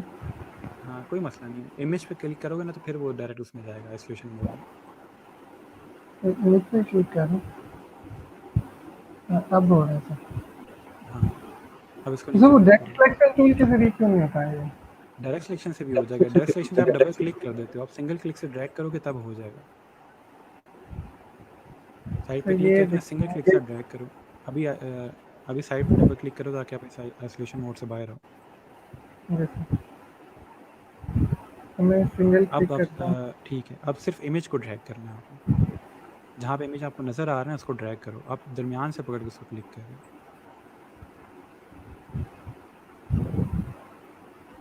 इधर सिंगल क्लिक करो, हाँ अब ड्रैग करो। ठीक है ठीक है, आप डबल क्लिक करते हैं ना, उससे नहीं होता। सर, ठीक है और सर। कोई इशू है? नहीं सर, थैंक यू। चलो ठीक हो गया। ओके जी, नेक्स्ट अब्दुलरहमान सर, अक्सर काम करते हुए जब थोड़ा लंबा ब्रेक हो जाए तो काम रिज्यूम करना बहुत मुश्किल हो जाता है, इस बिहेवियर को आप कैसे कंट्रोल करते हैं? मैं कोशिश करता हूँ कि मैं लंबी ब्रेक्स ना लूँ, छोटी ब्रेक लूँ और फ़ौरन काम स्टार्ट करूँ। लेकिन अगर आप ब्रेक लेते हो तो दूसरा उसका फ़ायदा ये होता है कि एक तो आपका माइंड फ्रेश हो जाता है, और जहाँ पे आपने काम रोका होता है आप काम को दोबारा देखते हो तो आपके माइंड में और आइडियाज़ आते हैं कि अच्छा ये तो मैं क्योंकि थके हुए माइंड से कर रहा था तो इसलिए इसमें ये इशू आ गया, मैं इसको थोड़ा सा डिफरेंट माइंड के साथ करता हूँ, तो उससे फिर एक चीज़ है कि आपके पास फ्रेश आइडियाज़ आना शुरू हो जाते हैं। मुझे नॉर्मली इस तरह फील नहीं होता कि मैं अगर ब्रेक के बाद आया हूँ तो मेरे से काम करने का दिल नहीं कर रहा।